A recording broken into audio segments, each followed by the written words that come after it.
Blog Talk Radio. Yes, yes, yes.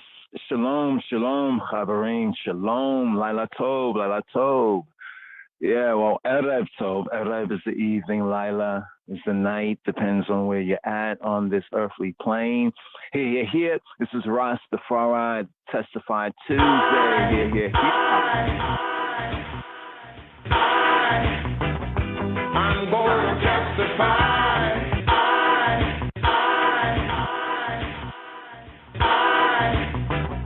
I'm going to testify what Jah has done for I. Rastafari, Holy Emmanuel, Jah Marcus.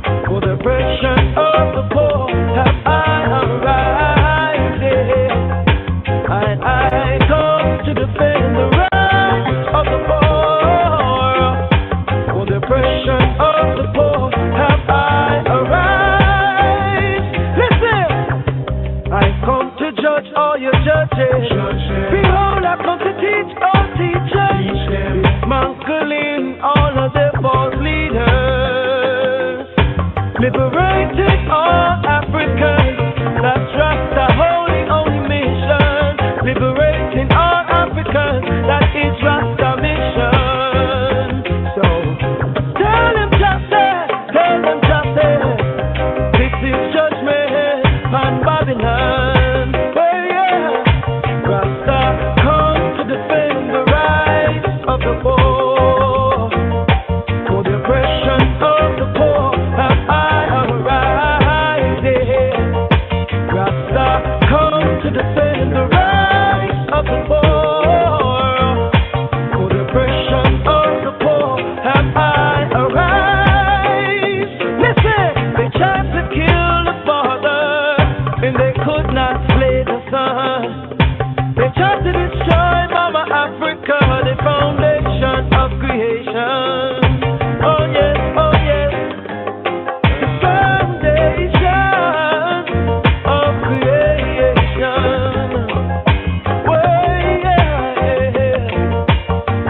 mission.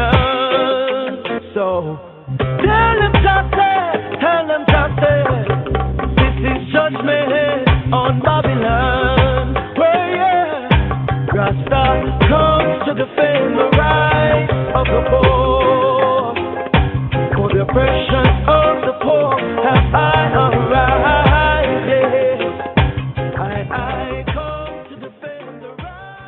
So here, defending the rights of the poor. Here, this Torah reading and feeding. Here, the 48th weekly Torah portion reading and feeding. As we say, the 48th degree of I Rastafari sabbatical studies. Here we have Shofatim, judges. Interesting, judges and officers, thou shalt make in all thy gates. Why? To defend the rights, right? The rights of the poor, yes. But the rights of the Beta Israelites, especially here in the context of I study. Today's daily psalm is 134. But you know, we have the evening psalm right here, and that was Ras Shiloh, right? To the theme Chabarim, the theme of the rights of the poor, Ras Shiloh right there, because the evening psalm, the standing evening psalm for the third day of the week, quote unquote, which you call Hebraically the Shabua, right, is Psalm 82. And it's very, it has its own controversies, difference of opinions, but certain areas like where it says, I've said, ye are gods, you know, I've said, ye are gods, all of you are children or sons of Elion, of the Most High. Right here, the evening psalm, standing psalm is Psalm 82. How does that connect? Does it connect here with this shofar theme? Hopefully we can get this audible, right? This evergreen audible here to kind of give an overview, a connection of this Torah reading and feeding shofar theme and the evening psalm for the third day. That's the Gentiles call nowadays Tuesday, third day of the Shabua. Psalm 82. Psalm 82. Mizmor Pevet, Mizmor Le'asaf,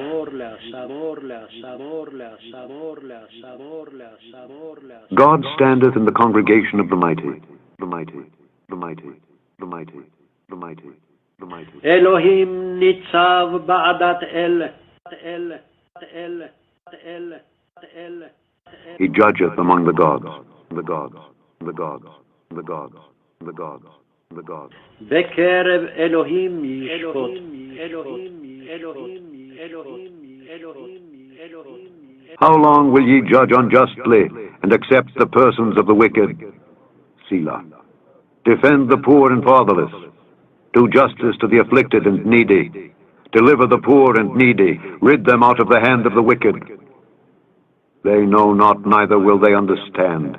They walk on in darkness. All the foundations of the earth are out of course. I have said, ye are gods, and all of you are children of the Most High. But ye shall die like men, and fall like one of the princes. Arise, O God, judge the earth, for thou shalt inherit all nations, inherit all nations, inherit all nations, inherit all nations, inherit all nations. So theme right here, justice, and judgment. Theme of Psalm 82. Psalm 82 is theme corrupt, judges arraigned. Now, when it says, I've said all of you are Elohim, Hebraically the connection is with the shofar team. The shofar team, shofar team, shofar team, shofar team. Shofet from shafat to judge. But here before you ride up right here for presentation, here connecting the evening psalm for the third day of the week, third day of the Shabua, aka the Tuesday, right? And this Torah reading and feeding, 48th sabbatical study for Parashat Shoftim. But first here on the theme of justice and judgment here we have Queen Omega, judgment. Oh, righteous judgment.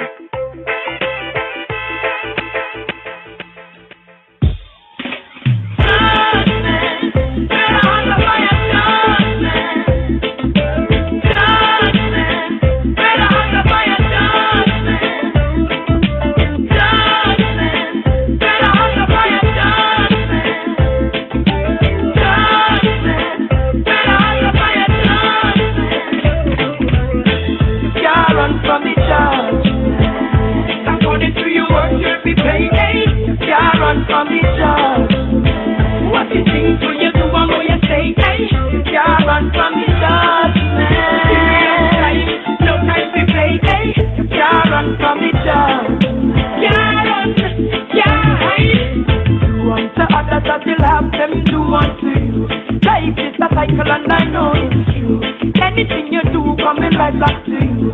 Many are called but the chosen are few. Make sure say your power with the righteous crew. Or never indulge up in a false view. It's the idol stew that have the right brew. Healthy food keep you pure and new. Say a prayer every day just to keep you in line. Remember me tell you it's a judgment time. Open your eyes and stop being blind. Seek and you search, you surely will find. The last thing never rub with a wonders and sign. Work hard for yours and I'll work for mine. Show some love and be kind. stop from your crime. Then you could never ever get left behind. No, can't run from the judgment. According to your work, you'll be paid. Can't run from the judgment. What you think for you do and what you say? Can't run from the judgment. No time to play. Can't run from the judgment. Can't run, can't hide. You don't see so it don't make sense you run. What you gonna do now your judgment come? You eat up your bread and give the youth them the crumb. You drink up your wine and have all the fun. Tell me who give the people the gun. Tell me who's gonna get the fire bun. Whether from flame or it come from the sun. You woulda never know from whence it a come. Unlike a bomb it a fi bring back fire. Yeah, escape get caught in the wire. Wicked man, full time you expire. Sucking me blood like a damn vampire. No matter what I want, can't be thinking of ya. I will keep going higher. Higher like the one Jeremiah. Obadiah, Hezekiah, Nehemiah, Zechariah. Can't run from the judgment. According to your work, you'll be paid. Can't run from the judgment. What you think for you do and what you say. Can't run from the judgment. No time to play. Can't run from the judgment. Can't run, can't hide. Run to the mountain won't take ya. Run to the sea and the sea won't drown ya. Run to the rock and the rock won't crush ya. Run to the hills, but it can't hide ya. No matter where you run, it'll find ya. Nowhere to go, nowhere to shelter. Judgment, I follow your life, a reminder. And a fat fighter get wins like a grinder. Do unto others, I still have them do unto you. Life is a cycle and I know it's true. Anything you do coming right back to you. Many are called, but the chosen are few. Make sure that you're all with the righteous move. And never indulge up in a box view. If the idol's you, that's at the right route. Healthy food, keep you pure and new. Judgment, better on the fire, judgment. Judgment, better on the fire, judgment. Judgment, better on the fire, judgment. Judgment, better on the fire, I'm going to testify. So right here.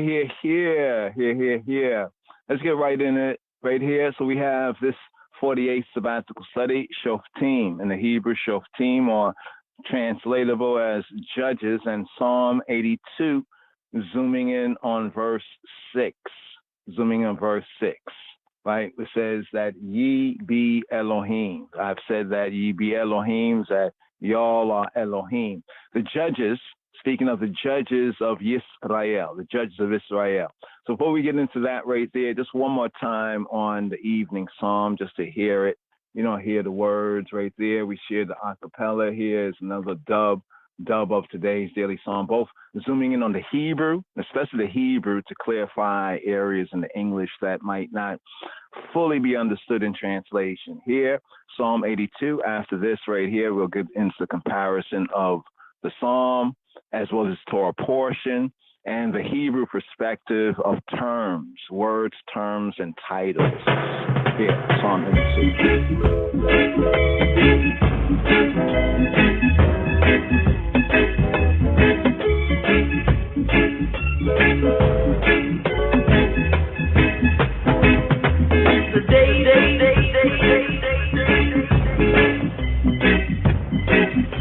מזמור פ"ב, מזמור לאסף. אלוהים ניצב בעדת אל, בקרב אלוהים ישפוט. עד מתי תשפטו עוול, ופני רשעים תישאו סלע. שפטו דל ויתום, עני ורש הצדיקו. פלטו דל ואביון, מיד רשעים הצילו. לא ידעו ולא יבינו, בחשיכה יתהלכו, ימותו כל מוסדי ארץ. אני אמרתי אלוהים אתם, ובני עליון כולכם. אכן כאדם תמותון, וכאחד השרים תיפולו. קומה אלוהים, שפטה הארץ, כי אתה תנחל בכל הגויים.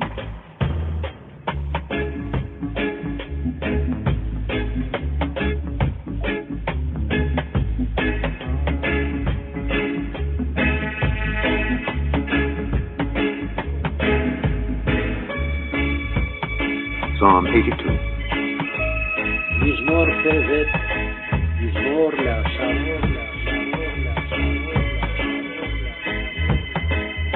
God standeth in the congregation of the mighty. אלוהים ניצב בעדת אל. He judgeth among the gods. The gods. The gods. The gods. The gods. The gods. בקרב אלוהים ישפוט.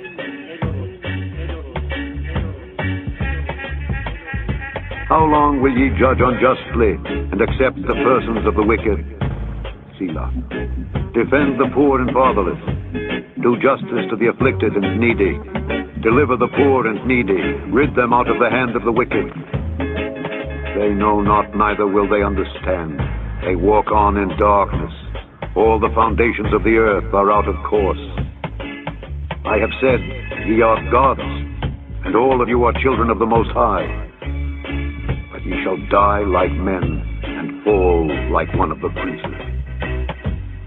Arise, O God, judge the earth, for thou shalt inherit all nations. Inherit all nations. Inherit all nations. Inherit all nations. Inherit all nations. Inherit all nations.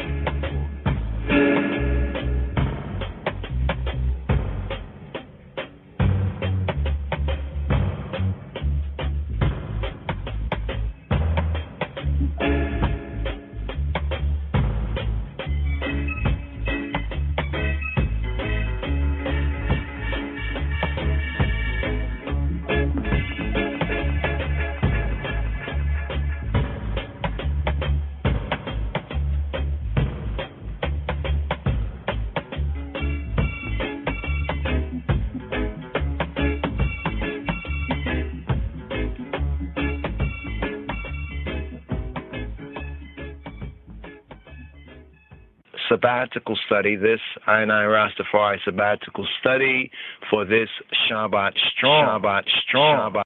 Justice, justice, shalt thou follow. Tzedek, tzedek tirdofa. Justice, justice, justice, justice, justice, justice, justice, justice, justice, shalt thou follow. Tzedek, tzedek tirdofa, that thou mayest live and inherit the land which Yahuwah Eloheka giveth thee. I. Tzedek, tzedek tirdofa, litma'ana tichye, we ya rashta eta ha'areta asher Yahuwah Eloheka notena lak, lak, lak, lak, lak, lak, lak, lak, lak, lak, lak, lak. Shem Ha'av W'Habein Ruach HaKadosh. Glory be to the Father, the Son, the Holy Spirit. Glory be. Glory be. We're going to ride up here for this Porsche.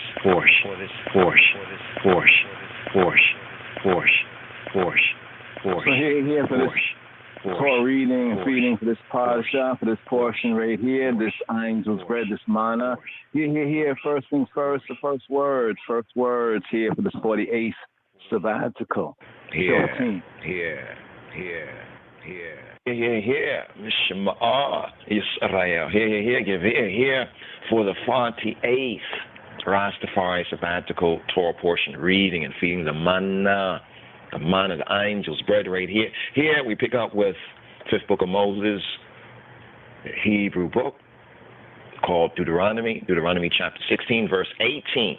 Here for this Shabbat, for this Torah portion, reading and feeding the 48th. Here. Shoftim with Shotrim, Titain Leka, Bikol She'areka, Asher Yahuwah Eloheka noten leka lisha bateka we shaftu et ha'am mishapat tzedek. Here for the Hebrew first words. The first words here for this 48th Rastafari sabbatical study for this Shabbat. The Shabbat Shoftim, Sabbath Judges. Here picking up the 5th book of Moshe, Hebrew book called Deuteronomy chapter 16, picking up here at verse 18. Judges and officers. Shoftim with Shotrim. Judges and officers shalt thou make thee in all thy gates, which Yahuwah Eloheka, which Jehovah, the I Elohim, giveth thee throughout thy tribes, and they shall judge. They shall judge Ha'am with just judgment. Here. Hebrew first words here. Shoftim wishotarim titena leka dekol she'areka asher Yahweh Eloheka noten leka lisha bateka wishaftu et ha'am mishpat tzedek. Judges. Shoftim. Yeah, so right here, we didn't share the first and second aliyot. Here we're at the 3rd day, so I think it'd be good for us to share the 3rd day aliyah as well before we even connect this with this psalm, Psalm 82. Psalm 82 is a Tuesday evening psalm, the daily psalm here, and the season is Psalm 134. So here, first things first, let's go over the first 2 aliyot, then we'll touch on the connection with I've said ye are gods, and then pick up the 3rd day aliyah. So right here, yes. Here. Give ear. Shalom, Chabarim. Shabbat Shalom for this Shabbat Shofatim, Sabbath Judges, Senbet Farajot. Here. Shema'ah. Give ear. Here for the Rishon. The Rishon Aliyah for the first reading, the first up offering for this 48th sabbatical study for this Shabbat strong, this Shabbat,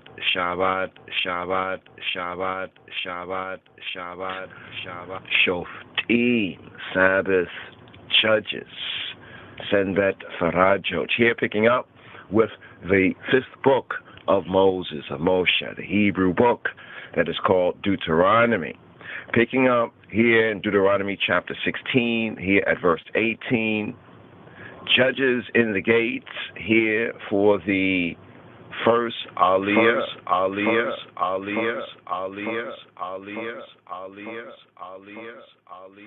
The Rishon aliyah for this Shabbat. Up offering up here, and here the first words for this 48th Torah portion, reading and feeding.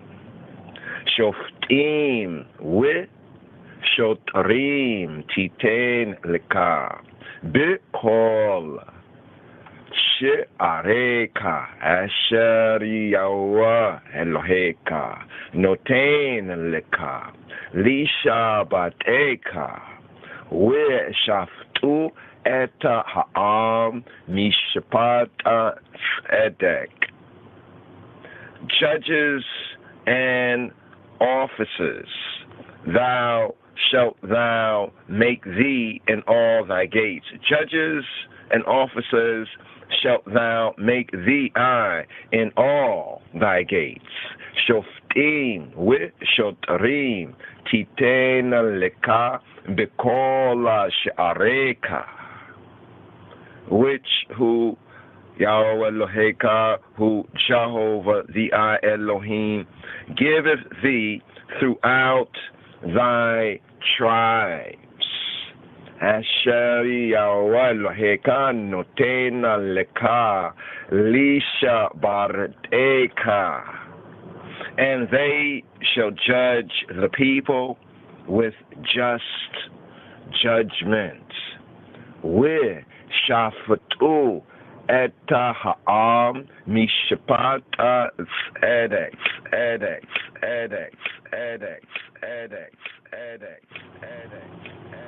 Thou shalt not rest, judgment shall not wrestle judgment.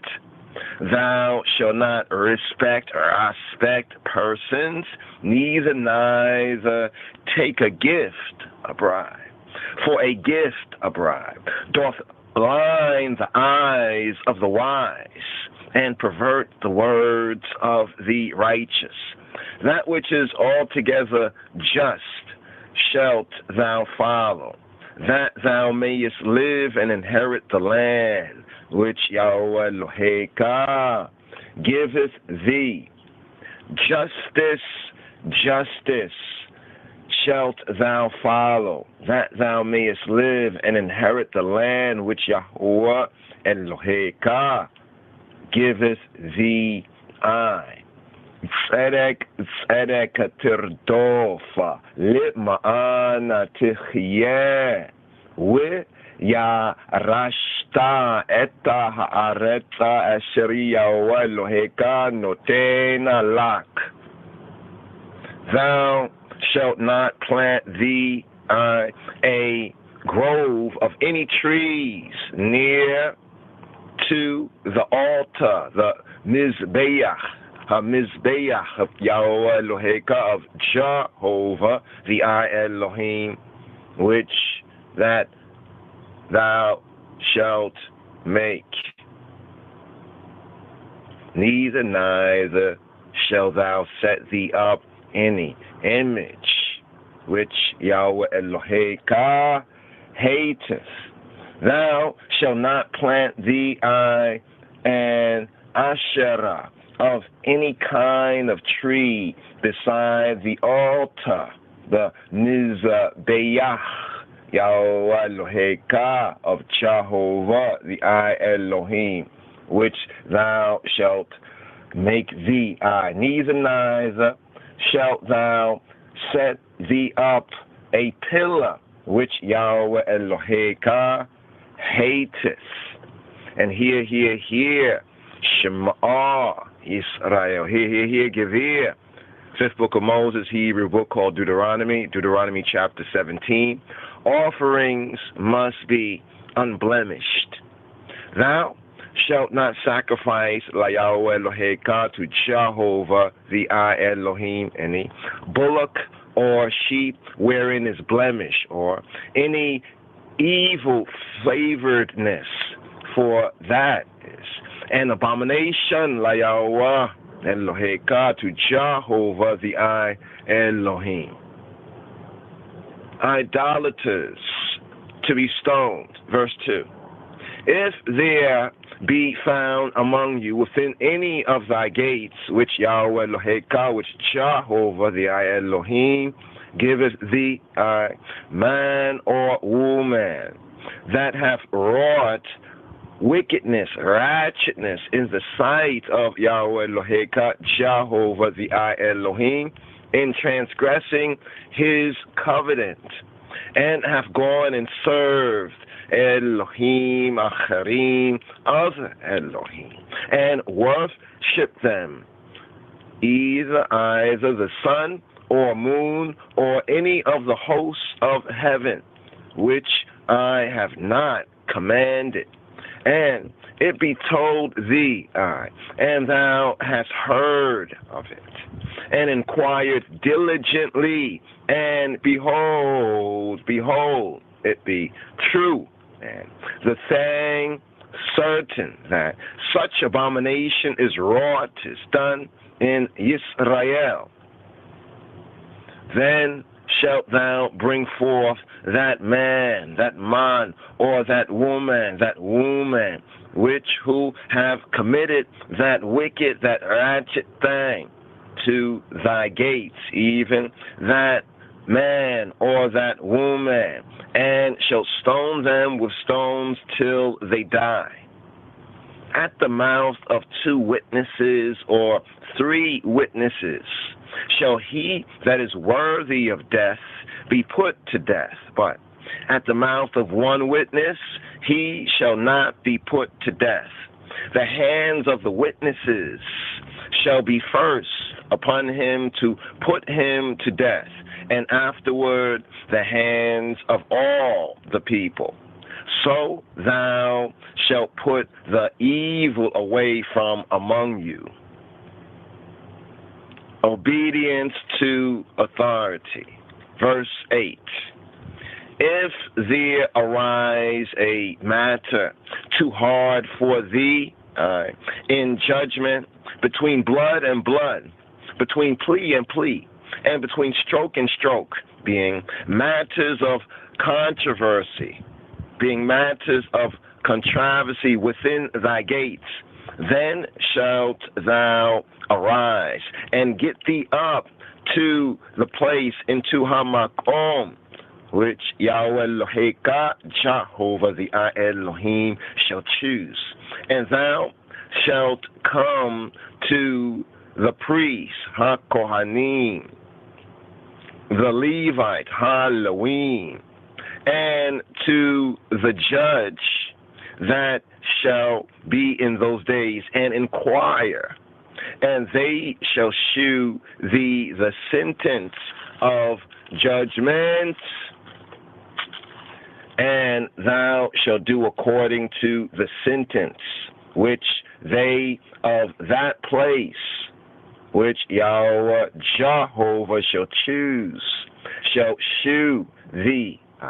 And thou shalt observe to do according to all that they inform thee, according to the sentence of HaTorah, the law, which they shall teach thee, and according to the judgment which they shall tell thee, thou shalt do.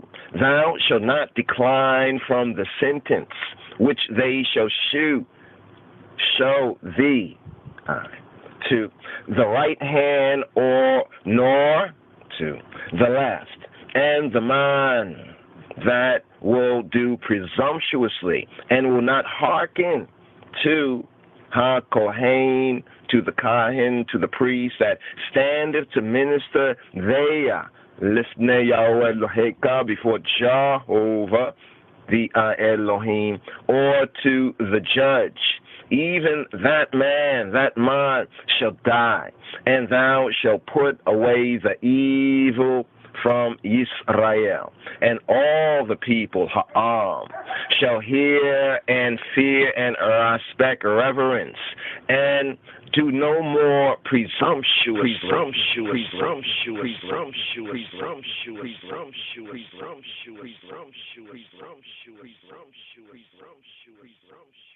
And hear,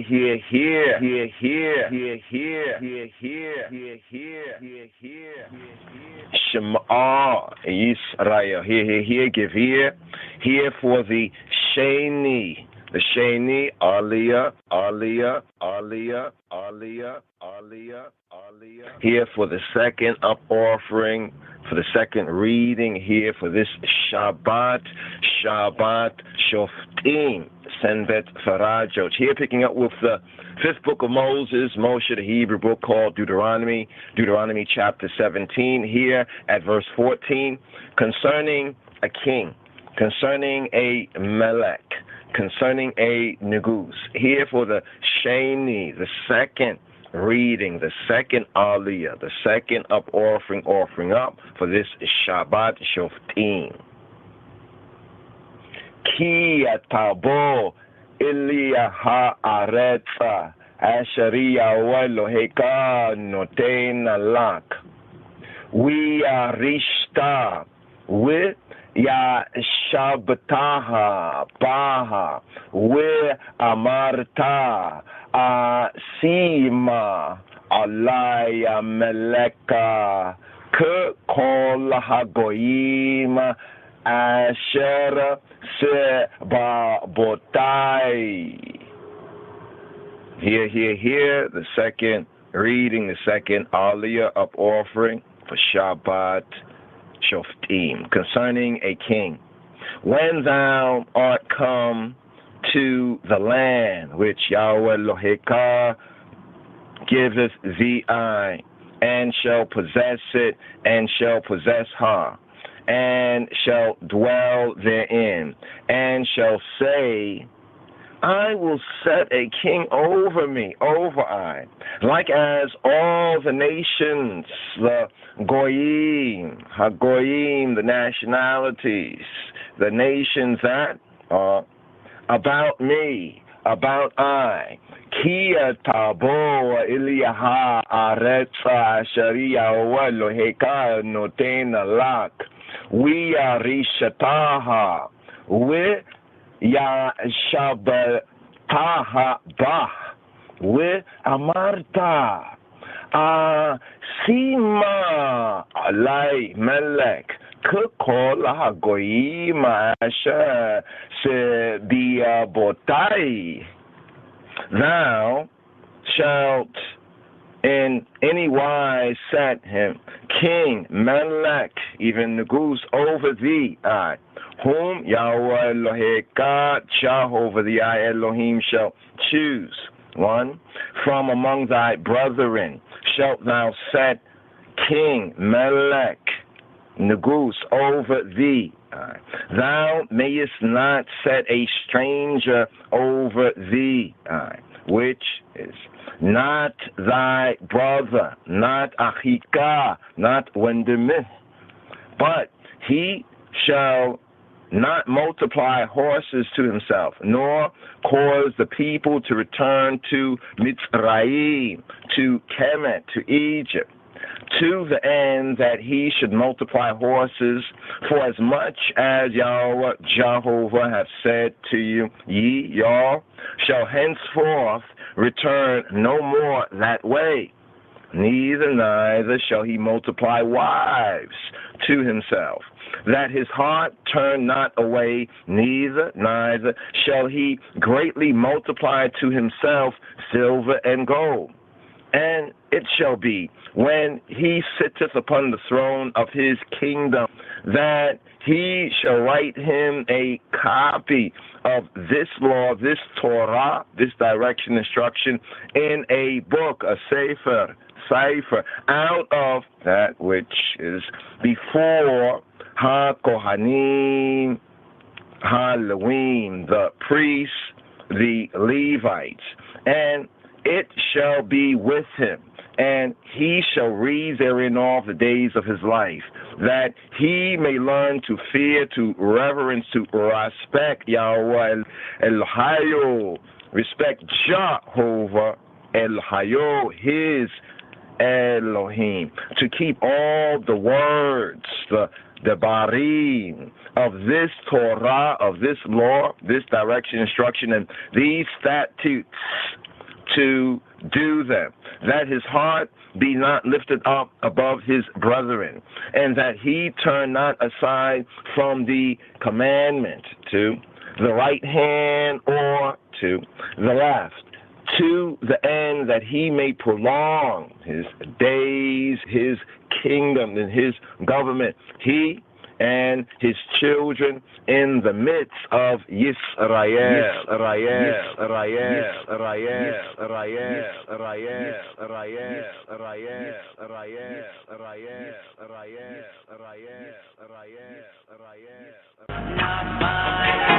You know we are Israelites.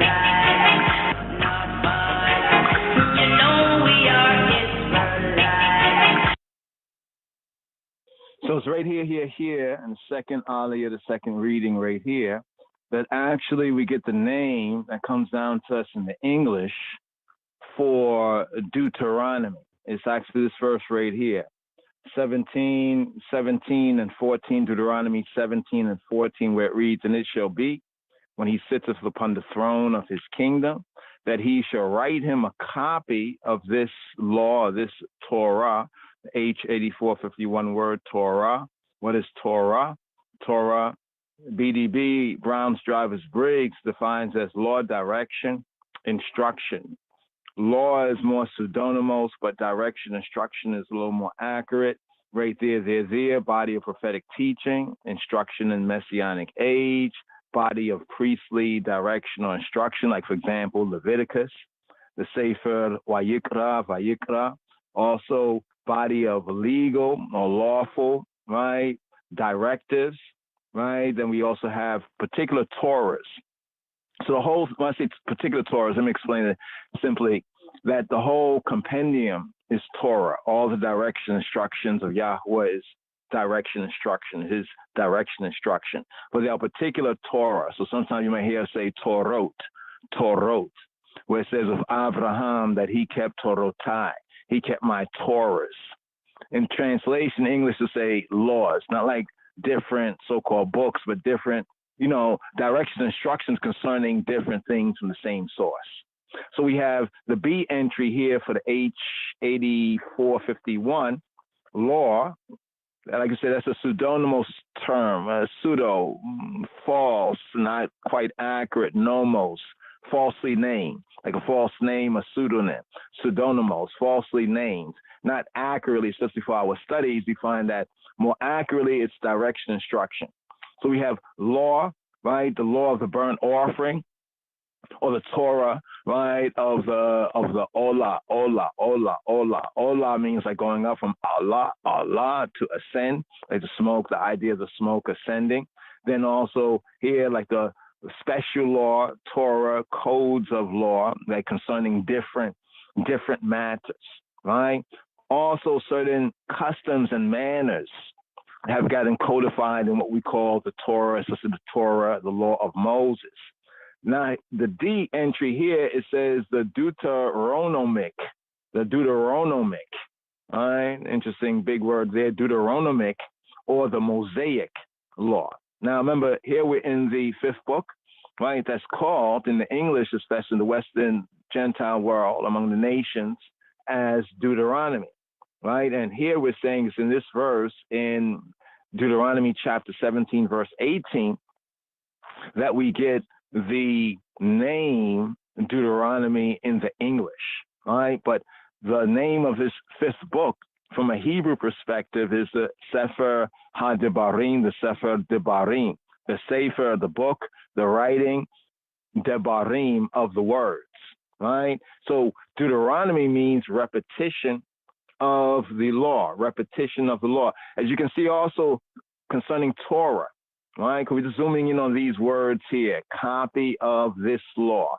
Copy of this law, or copy of law this. In the Hebrew order of words is copy of law this, right? And from just the part copy of law, right, we get Deuteronomon in the Koine Greek Septuagint, the Deuteronomon. And from Deuteronomon, this word, this in verse 18 of chapter 17 becomes the name that now gets passed down to us from the Western Gentile among the nations, tradition of this book. But as we study it from an Israelite or a Hebrew perspective, if we say, we are Israelite,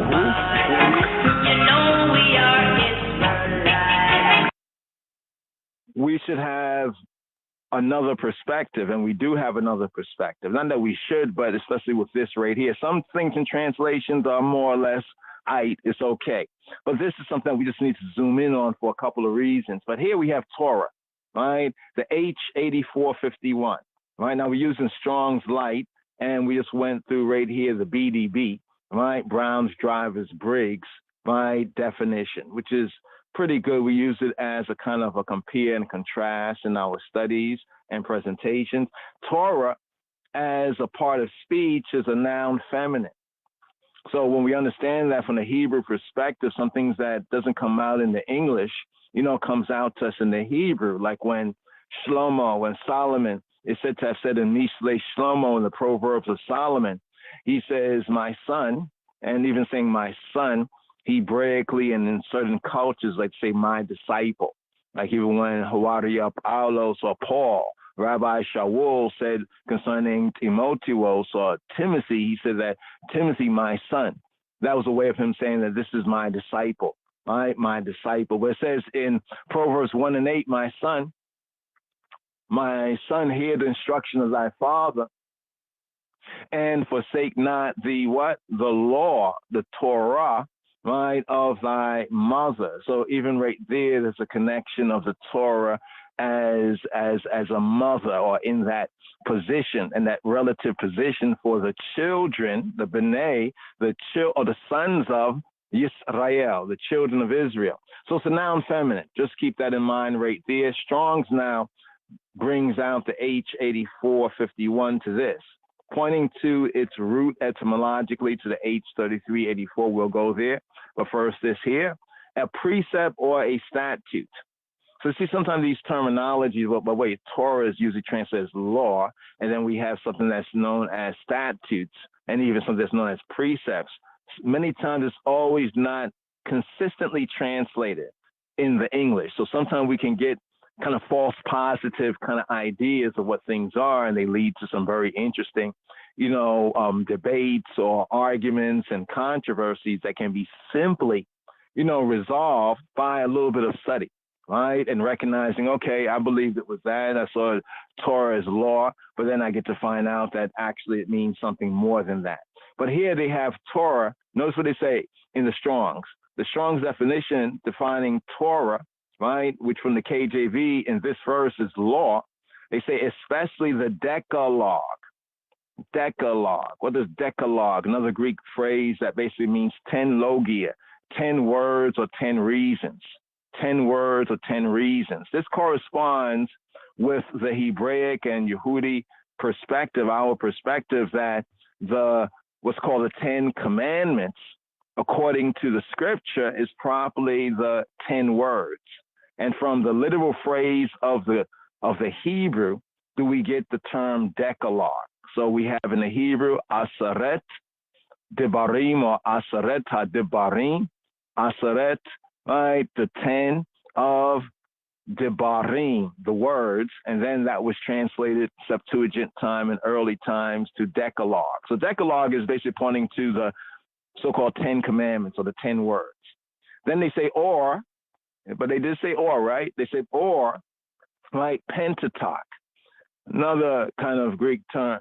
Penta being 5, right, and talk, like Pentateuch, I talk, 5 volumes, something to the effect of 5 volumes, right? The Pentateuch, the 5 volumes, right? Basically referring to what we know as Genesis, Exodus, Leviticus, Numbers, and Deuteronomy. So here. Now notice after Pentateuch it has the colon and the hyphen. So you can look at the Strong's definition and kind of read it even more intelligently. The colon and the hyphen, all the word or words that come after that is usually how this word is translated within the King James Version. So the Strong's definition, the Strong's can be used ideally to bring out, the KJV, the King James Version, unlike some of the other Bibles that get into some paraphrasing,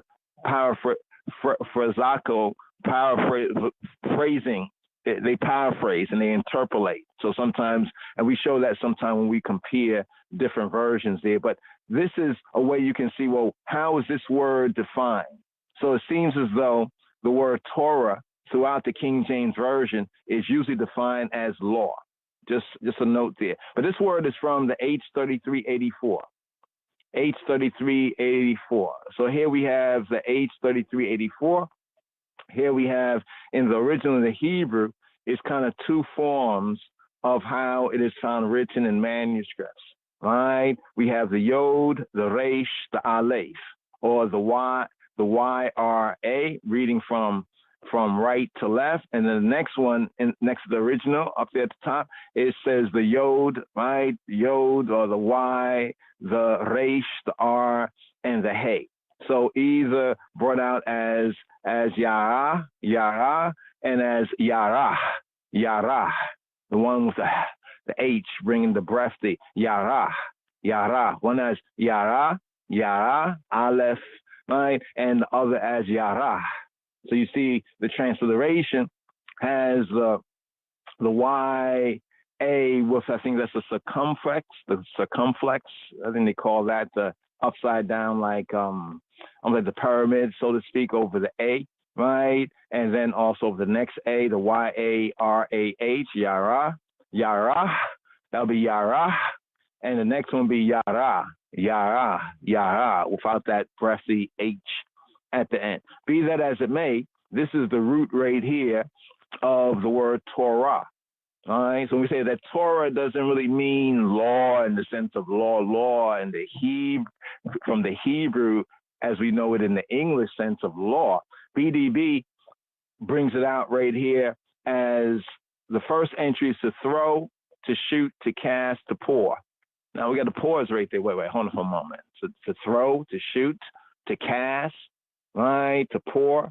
So here we have the kal. The kal is like the light, the simple, the basic. You know, as we look at the basic roots of words Hebraically, to throw, to cast in the first entry, right? Secondarily, to cast or to lay, to set.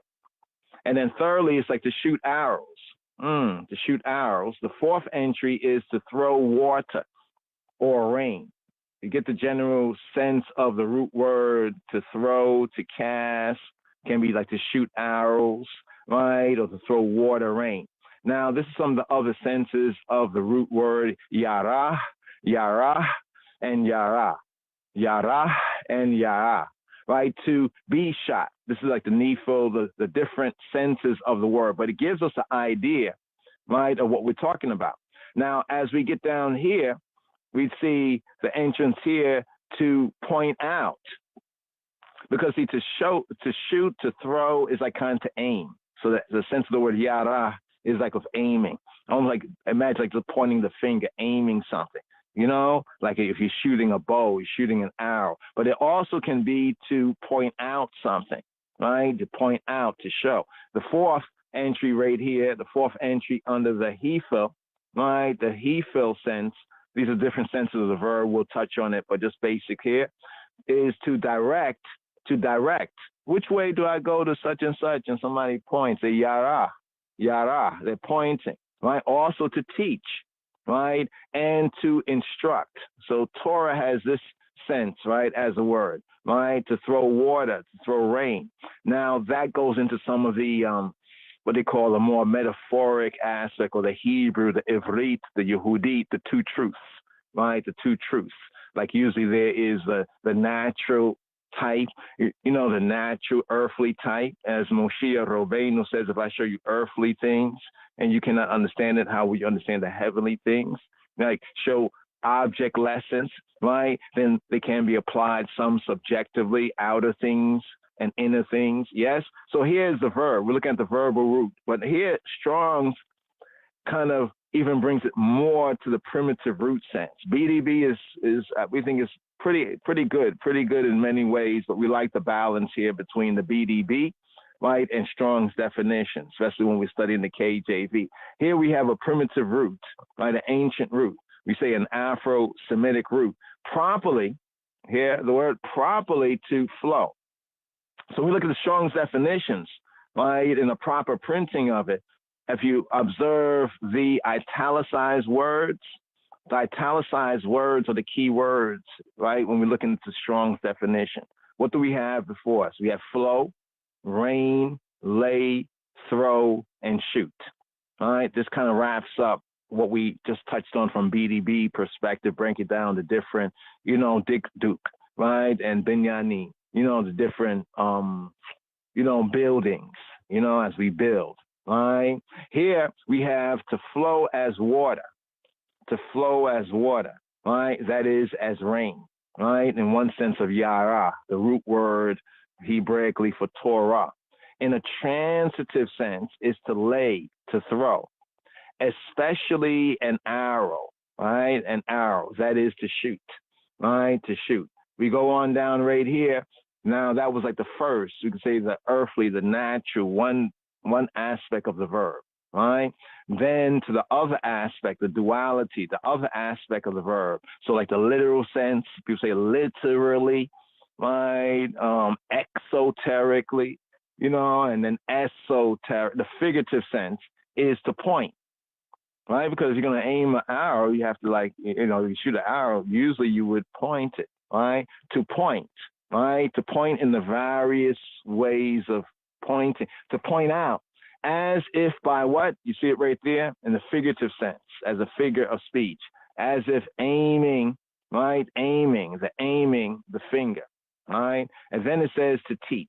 Now, there's another word in Hebrew to teach, but these words go together. So it's understanding how these words go. Now, remember we said earlier with Torah, when we come to the Strong's definition and we come to the last word before, like the colon, the two dots and the hyphen. So the words after the colon and the hyphen, they show us in the Strong's definition how this word, from the root Hebrew or Greek, if it's New Testament, but the Hebrew word from the Old Testament, the Tanakh, as one say, is translated. So this word yara, right, can be translated as an archer, right? Yoreh, like respect the shada, the yoreh, right? Archer, to cast, to direct, in some areas to inform, to instruct, to lay, to shoe, right? To shoot, right? To teach, can mean like a teacher, right? We have the, like Hebraically, we have what's known as the moreh. Moreh, like a teacher, is a moreh. So the word moreh comes from the yara root, moreh, and this is like the teacher, like a male teacher, teacher of the basics of Hebrew and basics of Torah. And we also have the female teacher, right, is the morah. So we have the moreh. When we say moreh is a male, we're speaking of male. I say morah sheli, right? And somebody says, oh, your teacher, how is he? How is your morah? Morah is female, right? Moreh is male. So there's moreh, and morah. So we get to know there's that nuance, the re, the and the distinguishing whether it's a male, female, so forth and so on. So teach, right? And teacher and teaching, right? And what is it? Thorough. You see the last word right there? So from this root sense of Torah is thorough. So this is how we go through our studies, and we kind of go over these basics. And then the best examples when we find it in, in the scripture, like each of those words after the colon and the hyphen, we can find scripture with those words, right, coming down to the root word. And this gives us a kind of a, not just a letter of the law, right, the letter, right, but kind of a spirit of it, right? And this is kind of universal regarding languages. That's why the gift of the Holy Spirit, was the gift of tongues, and to get languages, it's not just a letter of it, but the spirit. Somebody say something, you don't get it, they explain it to you, you're like, oh, yeah, now you look at the same words, or you're hearing the same word, but the spirit helps the context. So here in this verse it says, and it shall be when he sitteth upon the throne of his kingdom, that he, this is speaking of the instructions when Yisrael would seek to have a king, just like the other nations had kings. And we scroll up here to verse 14 for the context here. And this begins like the second aliyah, the second reading, the second portion of the second part, right? The second reading. So the Torah readings are usually divided into 7 parts, right? And usually we say an aliyah a day. So for the first day, first aliyah, second day, second aliyah, third day, third aliyah, till we come to the Shabbat day. It says, when thou art come to the land that Yahweh Eloheka giveth thee, and shall possess it. Now we brought out in our audible, possess her, right? Rishtah, Rishtaha, right? Possess her, and shall dwell in her, and shall say. All right, so this is kind of like pointing to the future after the time of Moshe, according to the context of the narrative, that when this will come to pass, and the people and Yisrael will say, as a collective, right, as one, we say as one man, right, as one person, I will set a melech, right, a melech. So here we get melech. Melech is the noun, malak is the verb, right? Set a melech, right, a king. Right, a king, right, a king right here. This is from here, malak, right, to become, to reign as king or queen, or to rule over, right, to rule over. Interesting here, notice the secondary of this word right here. The first of this word, the root word behind king, right, melech in the Hebrew, right, the verb is malak. Malak, to become king, to be coronated, to rule, to reign in that sense. Right, you see down here, secondarily, the second entry is to counsel, to advise. This is interesting because Ethiopically, that idea comes out in many words. The Nephil sense is to consider, right? The root sense is to reign, inceptively to ascend the throne. So it says so-and-so ascended the throne, they became Melech, and that's when they started to Malak, right? Causatively, to induct into royalty, right? To induct, right? Hence, by the implication, get it, is to take counsel. But this is a particular context of take counsel, as the usual word for take counsel is another word in Hebrew. But let's go on right here. So when the people will decide that they will have a Melech, right, over them. But notice the context. I'm like, well, I think it'll be good for us to have a Melech. Why? Because we need a Melech. Well, they said that, but it's in the context of like who? Like all the goyim, like all the other goys, What is a goy? A goy is a nation, a people, a nation.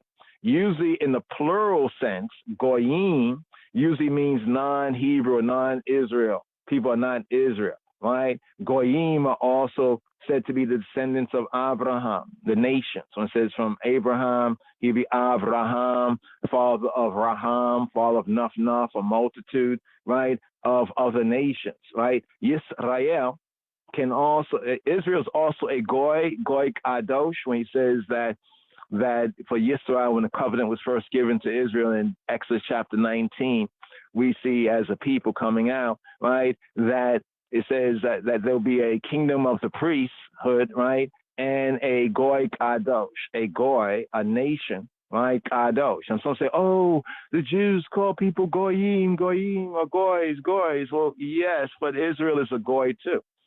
You see when it says swarm of locusts or other animals, we notice in ancient times, even going to what they call as Kemet, what we call the land of Tawi or Mitzrayim, the two lands, ancient Egypt and other civilizations that we have testimony of, many ones use animal types, the animal typology. Even linguistically, a lot of things in the language refers to early people's association of thoughts and ideas, right, with their natural environment, including animals. All right, so it's a kind of an overstretch, like we say, them people are dogs, all right, but then as children of Yisrael, we look at ourselves according to the scripts and Yahweh as his sheep, right, and he's our shepherd. So other nations, the book of Enoch, the older version of the book of Enoch actually points out many prophecies that were said to come down the line. In the older writings, there's these animal totems. Right, so it doesn't only apply to the goyim, other nations, but it also applies to Yisrael. The difference is that Yisrael, Israel, the Beit Yisrael, the Beta Israelites, were to be separated, right, as a goy from the goyim, like as a people from the peoples, as a family from other families. Check. So goyim equals nations, right? Nations, heathen, in some pejorative sense in translations, heathen. But then there's a pseudo term. Beware of that pagan pseudo term. Pagan is not really what you mean. Pagan is like fighting the Roman Catholic against the other Christians' battle when they use the term pagan, right? Paganus. It's better to say heathen, right? It's better to say of other nations, because this is what the Bible, the scriptures, as we read it. The word pagan doesn't appear anywhere in the KJV version. You ever wonder why? Where does the word really come from in its use? Because it was a dichotomy of the Roman Catholic Church and certain ones who sought to put themselves forward. You remember when Christ was being crucified and the disciples were arguing among themselves who's going to be the greatest? Well, in going through that, they said, well, if you're not a part of the eternal city, the Basilica, St. Peter's kingdom, Basilica means kingdom, and this holy city, they said the eternal city. Why do they call it eternal city? In Latin, that would be the eternal urban. The eternal urbanus, urban, right? If you're not a part of that, then you are pagan. You are of the countryside. Pagan just means countryside, right? It's better to use the old tried and true terms, nation, nations, Gentiles, and a better word for so-called pagan in that sense, the spirit that I think people try to use it in, is heathen, right? The heathen. Be that as it may, this word also means in a figurative sense like a troop, right? Ones that flock together, ones that herd together, right? Different people type, nation types. The totems were different nations. The totems were animal totems. The flight of locusts as well. So you can see right here, as this word comes out in translation, it's usually as Gentile or Gentiles, as heathen or heathens, as nation or nations, as people or peoples, right? And then the papacy introduced the paganus dichotomy. You know, they introduced one part of it. So it's like saying pagan, like either you're of the countryside or you're of the city. You know, it's almost like city versus country, you know, town versus city. You know, it's interesting the confusion that Satan has been able to, you know, pull over people's eyes. But here, this is the verse right here where we get Deuteronomy from. It's from this phrase right here, the Mishnah. Now that's another term, Mishnah. All right, what does Mishnah mean? All right, because the Jews deal with the Talmud and the Gemara and the Mishnah. Right, but I'm not there. I'm a real Israelite. Well, if you're a real Israelite, you know that Mishnah is in the scripture. You see what I'm saying? Now, the context how others do it is the way they do it, but let's get to the root idea. Mishnah, right? What does Mishnah mean? Right? As you can see before you, this word Mishnah. So the term in the Hebrew, let's see if we can do this right here. Let's bring up the compare, right? The compare right here. And let's do this right here. Okay. Here's the term right here. First, we're going to show you the Hebrew right here. This is the verse right here. It says, Wahaya ka shipto ala kiseya mamlakato, slicha. Again, Wahaya ka shipto ala kiseya mamlakato where kataba loa, where katab loa eta mishneh. Ha Torah hazot ala sefer mia lifneya ha kohanim ha luim. So this is bringing out generally this verse right here, and it shall be wahaya v'haya when he sitteth, right? To say like is enthroned. When he sitteth, from the word yashab, when he sitteth upon the throne, right? The kisei, right? Mamlakto, right? The kisei is the throne, kisei, right? The kisei, right? Actually, the kisei is like a throne that is canopy, a canopy throne. Ideally, we see in the times of His Imperial Majesty and Ethiopically and a few other places, you see that typology. So not just a so-called chair, but it's a chair, right? A throne, and it's that canopy, right? That covered over. So kisei is like a covered over, because kisei is related to the word kisa, right? Kasa, to cover over, a throne that is canopy, right? It says, and it shall be when he sitteth or is enthroneth upon the throne of mamlakato, mamlaka, the singular kingdom, mamlakato, his kingdom, that he shall write katab, right? He shall do what? He shall katab. Katab is write, record, to enroll, inscribe, to write. Let's go down to Strong's right here. To grave, in the sense of to engrave. In ancient times, these things were engraved in wood sometime, or in stone, or in metal, right? Describe. Notice this here. Katab, to write. Describe. Scribe, what the scribes do, right? The scribes. Yeshua HaMoshiach says he was sent for with scribes, his own scribes. To do what? To describe, inscribe, prescribe, subscribe. All this is relating. Interesting word, right? Describe. All of it has as its root scribe, which is to write. So what shall he write? He shall write him a Mishnah HaTorah, a Mishnah, a copy of the Torah, right? The this. Now here in the Hebrew, it is copy of Torah, the Torah, the this. But for translative purposes, they have to, flip around the words, So a copy of this Torah, right? So it's from these two words right here, right? From these two words that we get Deuteronomy, right? Let's see if we can bring that out right here. Here's the word in the Greek. I know it might be all Greek to y'all, but here's the word in the Greek. right? Let's do this right here. Let's change that up to Greek for a moment. Let's bring that down to Greek, right? And let's bring that there to English, right? And you see it right there. That word, as you can see, deuteronomon. So it's actually, this word in Greek, right, was based on this right here in the Hebrew, right? This right here in the Hebrew is based on this sense.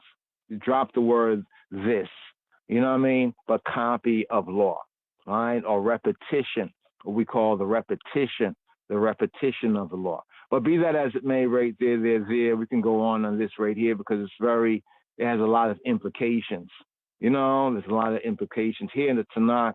Kind of can show the idea of what I was saying, where it says Wikatab Lawua et the H4932, right? This word right here, Mishnah, right? Mishnah, right? Mishnah, like a copy, a doubling, a repetition of. Second, it comes from the Hebrew word shana, the verb shana. All right, what is shana? Shana means to repeat, to do again, to repeat, to change, right, to fold.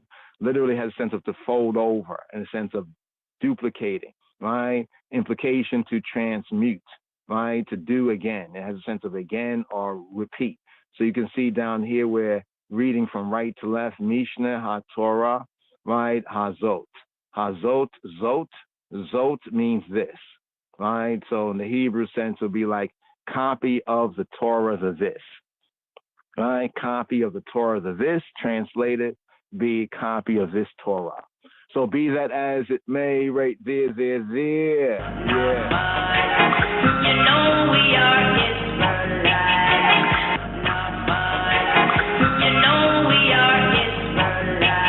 Sabbatical study, this I Rastafari sabbatical study for this Shabbat strong.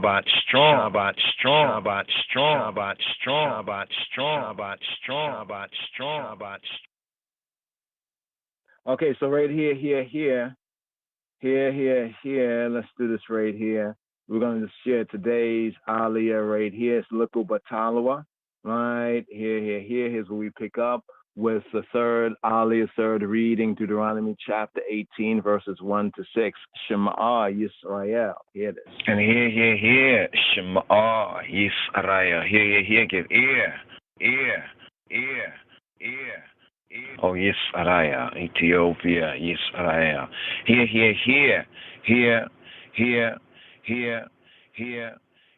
For the Shalishi Aliyah, for the third reading, the third offering up here for this Shabbat, Shoftim.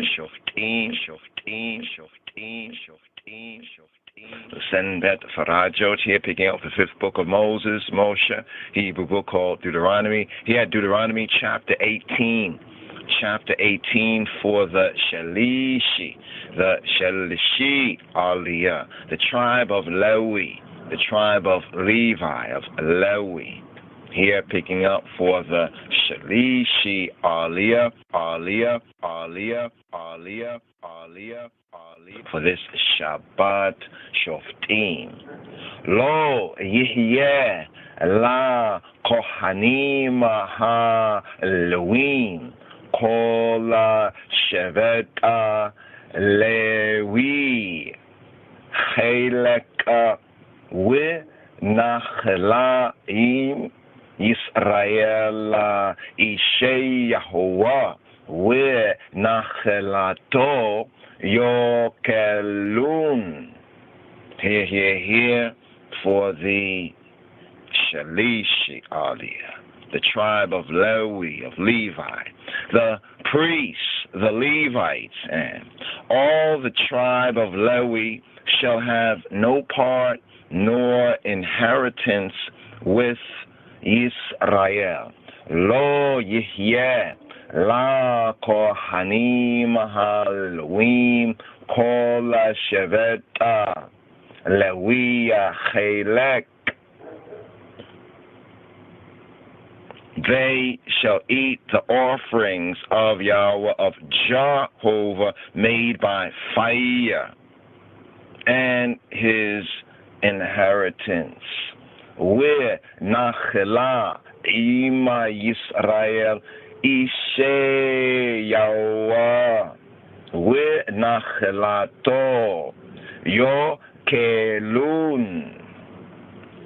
Therefore shall they have no inheritance among their brethren. Yahweh Jehovah is their inheritance, as he hath said to them. Ha-Kohen, the Kahin, the priest, do. Verse 3, the priest do.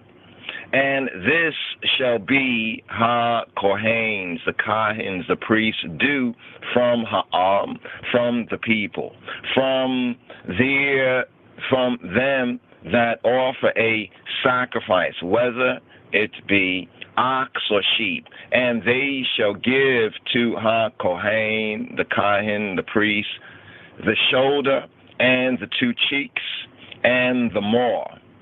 The first fruit also of thy corn, of thy wine, and of thine oil, and the first of the fleece of thy sheep shalt thou give him.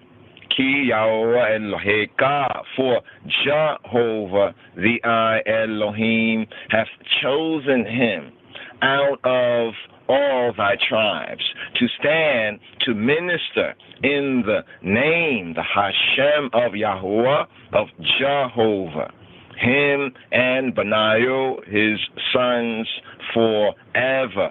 For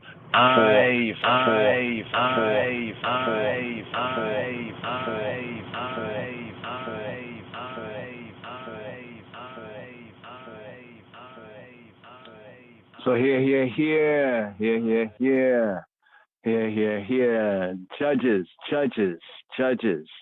judges and officers shall shall we make. Justice, such an important subject matter, even today, law and order, so to speak, right here. What's the connection with the evening Psalm 82? Psalm 82. Bring it. מזמור פ"ב, מזמור לאסף,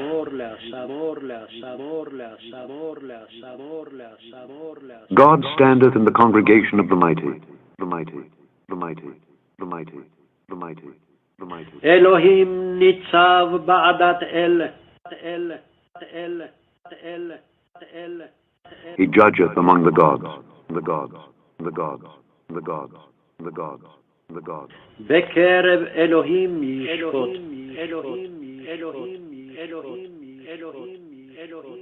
How long will ye judge unjustly and accept the persons of the wicked? Selah. Defend the poor and fatherless. Do justice to the afflicted and needy. Deliver the poor and needy. Rid them out of the hand of the wicked. They know not, neither will they understand. They walk on in darkness. All the foundations of the earth are out of course. I have said, ye are gods, and all of you are children of the Most High. But ye shall die like men, and fall like one of the princes. Arise, O God, judge the earth, for thou shalt inherit all nations. Inherit all nations. Inherit all nations. Inherit all nations. Inherit all nations. Yes. So right here, I've said ye are gods.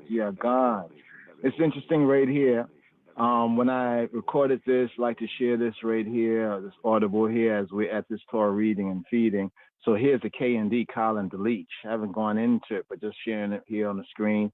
This Psalm 82, the Tuesday evening Psalm 82, right? Elohim's judgment, or El's judgment upon the Elohim of the land of the earth. Now here, as you can see from the ancients, it's as the Tuesday Psalm of the Temple Liturgy. Judaically, it's also the Tuesday evening Psalm, and also we have covered it the same within the Royal Order of the Ethiopian Hebrews and the Orthodox Ethiopian connection as well.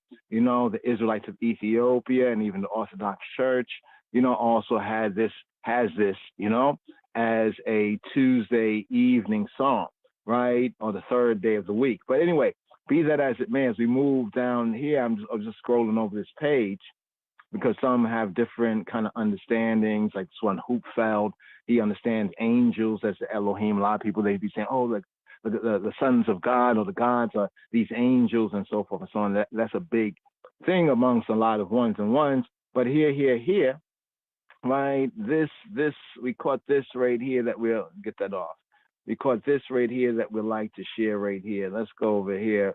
Let's just highlight it, right? Highlight up to this point right here. Or we could get the whole sentence. Oh, man. Let's go back to, where are we? Okay, this other page. There we go. It's the part where it says, but the angels, right, are nowhere called Elohim in the Old Testament. This is a matter of translation, like from the Greek, or from the Hebrew into the Greek. In many areas, you might say a little lower than the angels or whatnot like that. It's really saying Elohim there, but a lot of people believe the angels are the Elohim, especially in this psalm and other ideas. But hopefully this will help to clear up the matter a little bit, right? If you can point to where they are called, that says, although they might be so called among other peoples, but from a Hebrew perspective, that was not the understanding, right? And we look at it from the Hebrew perspective, it starts to make much more sense in the context. In the English Standard Authorized Versions right here, we get the judges, the connection of the gods, and the judges. So here we're in Shoftim, this 48th degree of our sabbatical study, Shoftim. So let's share this right here, right? This audible. It's called Shoftim in Psalm 82, verse 6. Ye be gods. I've said ye, y'all are gods. All of you are children or sons of B'nai Elyon, sons of the Most High. So the Elohim, simply put, right, as we have it in the scriptures in context, right, when it's like the Elohim, they of Yisrael, is speaking of the judges of the Israelites. So here this also the unique, the Hebrew context, right? So interpreting this Psalm 82, in context, we get the context of the gods. It says, God standeth in the congregation of the mighty. Stands in the congregation of the mighty. He judgeth among the gods. Now the Hebrew, Mizmor le'asaf, Psalm of Asaph, Psalm of Asaph, Mizmor le'asaf. Usually it's le'Dawid, but here le'asaf, of Asaph. First verse, Elohim, Nitzab, Ba'adat El, Elohim. God standeth in the congregation of God. Here from the Hebrew, it's translated as God standeth in the congregation of God. Elohim, Nitzab, standeth, Ba'adat, in the Edat is the congregation. Ba'adat from the root, the Ad, the Ed, witness. Ba'adat El, in the congregation of El. Second part of the first verse, B'Kerev Elohim Yishpot. B'Kerev, Kerev, the center, in the midst.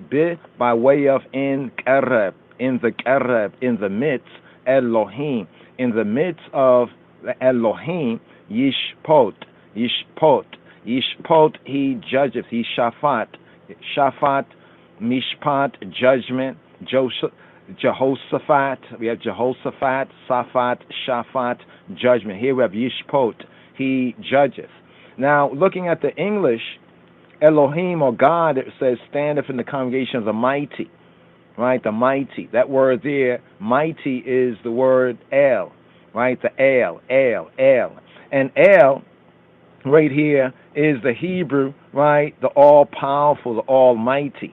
Properly in Hebrew, El is almighty. El, the almighty, the God, the power. Right? In the Hebrew, it is related to the Chayel, right? Ha'el, Chayel, the El, Chayel. So here it says the Elohim, right? The heavenly judge standeth. The verb is not the usual one denoting the opposite of sitting. It's not the kum or the kam. It's not the kam or the kum. It's a natsab, natsab, natsab. Here we have nitzab, nitzab, right? It conveys the idea in the Hebrew of taking up a position, right? Stand your position, taking a position for a solemn, for a set-apart purpose. And here we have the connection even in Deuteronomy, here this fifth book of Moshe that we are in presently here in the season. We have Deuteronomy chapter 29, verse 9.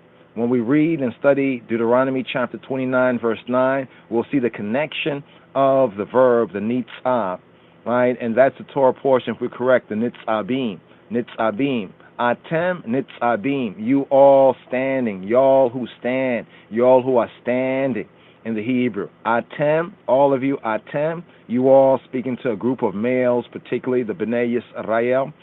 Nitzabim, nitzabim, standing ones. All of you all are standing ones. And this was when the Bnei Yisrael, the sons of Israel, stood to ratify, to put in effect habrit, to put in effect the covenant. Right, the covenant. I brought that word out so one can understand the context of the Hebrew, which only makes sense out of the real meaning of this psalm, because many ones and ones looking from the translation and not having a groundation, a foundation Hebraically in the context, it's possible for ones to interpret or rather to misinterpret outside the Hebrew context. Verse 6 where it says, I have said, ye y'all are gods, and all of you are children of the Most High. So there are various interpretations that are outside the Hebrew context, outside the context of the language, the context of Torah. We can call them profane, because profane literally means sometimes profane is outside of the temple, sometimes profane is outside of the holy place. So there's many profane interpretations concerning what the gods or the Elohim means. Some modern commentators, they consider that what we have in Psalm 82 is like a heavenly assize. Some say a heavenly assembly, right? And a heavenly assembly, like some angels or tutelary gods of other peoples, heathen people, other nations. Here they're being summoned because they permitted acts of violence against the innocent. This is one of the modern profane interpretations of the context of Elohim. Some look at Elohim here to mean the angels, that the angels are called Elohim. All of this is outside of the Torah and the Hebrew context. In other words, if we were Hebrew-speaking people, biblical, scriptural Hebrew-speaking people, and we heard of these different interpretations, right, and we're Torah observant, we would know that that is heathen, that's profane, that's going after Elohim Acharim, other people's Elohim, strange Elohim, Elohims that we did not even know. Part of the reason we can come to this conclusion without going deep in Torah studies is just look at the sentence that's passed upon the accused. It says, y'all shall die like men, right? This is an idea that when one's connected with so-called angels, angels dying like men, this is foreign to the Hebraic, to the Torah, the scriptural thought, right? In support of the true reading of the psalm, there's a close parallel in the scene that's found in Yeshayahu, in Isaiah chapter 3, verse 14, right? And there are circumstances that are similar also in Psalm LVII or in Psalm 58. But in context here, we have Elohim, the Elohim, before whom there was no Elohim, and after whom there be no Elohim. We're speaking of Yahweh, Yahuwah HaKadosh Baruch Hu Baruch Hashem, who says that he be Elohim, that before him there were no Elohim, and after him there is no other, there's no Elohim other than him. He know of no Elohim, but he who be, Ha Elohim, Ha Elohim, and he is the creator, and he is the judge of judges. All right. So here, in the context of the first part of the verse that in the King James Version is brought out as God standeth in the congregation of the mighty. That's the KJV translation. Elohim standeth in the congregation of El. Elohim standeth in the congregation of El.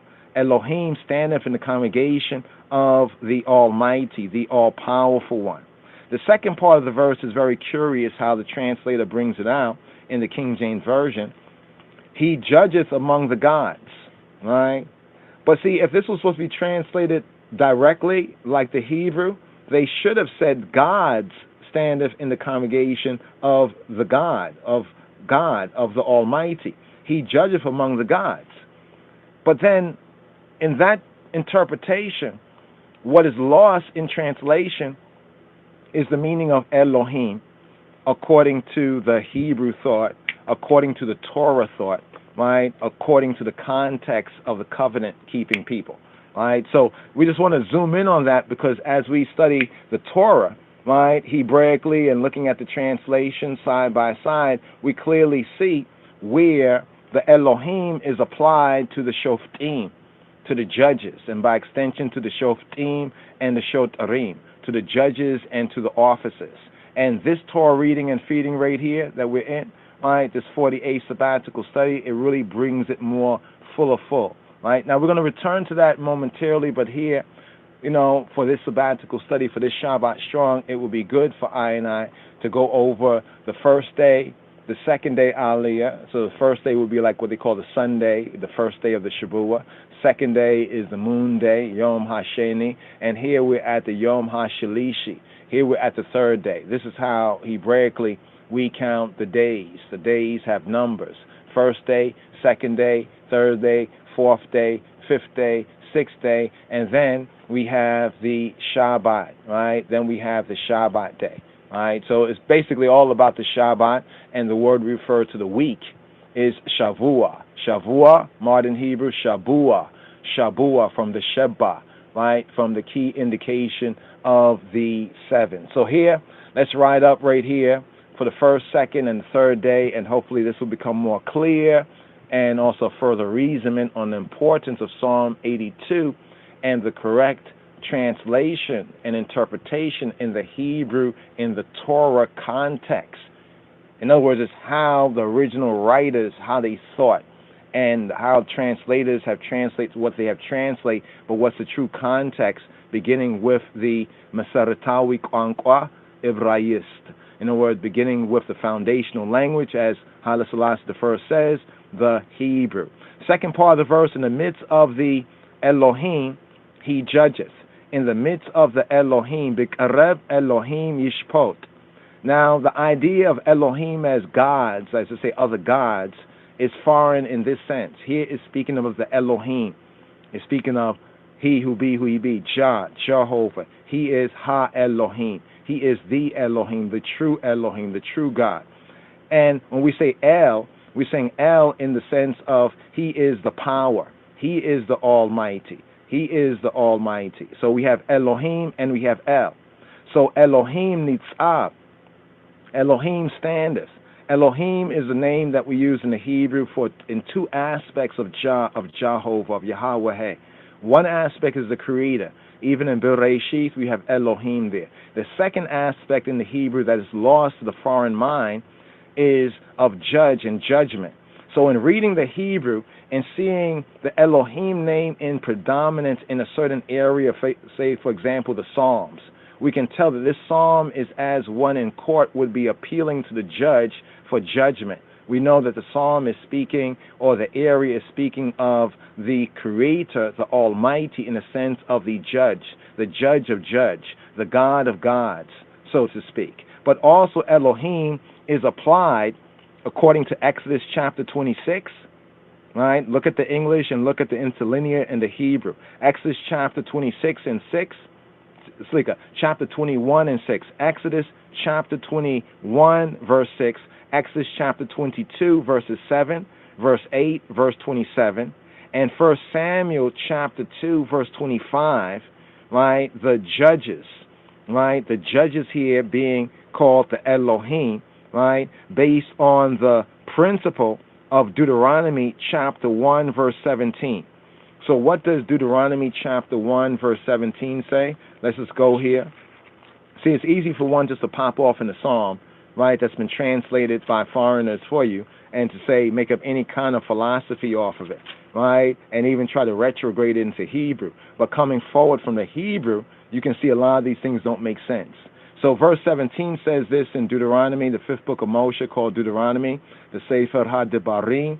It says, y'all or ye shall not respect persons in judgment, have a partiality to faces, but y'all shall hear the small as well as the great. Y'all shall not be afraid of the face of man. For, here's the key phrase, for the judgment is Ha-Elohim, is Ha-Elohim, is the Elohims. For the judgment is the Elohims, and the cause that is too hard for you, bring to me to I, and I will hear it. Now that's one of the places that lays down the principle. So in the principle is that all judgment, all true judgment, is based on Ha-Elohim, Yahweh, Eloheinos, our Elohims, His Torah, His direction, His instruction. And the men, the shoftim, the judges, the shotarim, the officers, the men who administer justice, right, in the covenant community, among the Beit Yisrael, among Jah people, the men who administer justice, tzedek, right, justice, righteousness, are considered to be His agents. And they exercise, these judges as well as the officers, they exercise a Elohim-like function. And as such, they have Shemo, His name, the Hashem, Shemo, His name attached to them. Now, once we see that in its proper context, that Psalm 82, Mizmor Pei Beit, Psalm 82 is corrupt judges being arraigned. And these judges are not some foreign gods or some pseudo-angels or other kind of spooky stuff. No, it's not speaking about none of that. It's speaking about why is there no justice and peace among Kol Yisrael. Basically, this psalm is like asking that question. Why is there no justice and peace?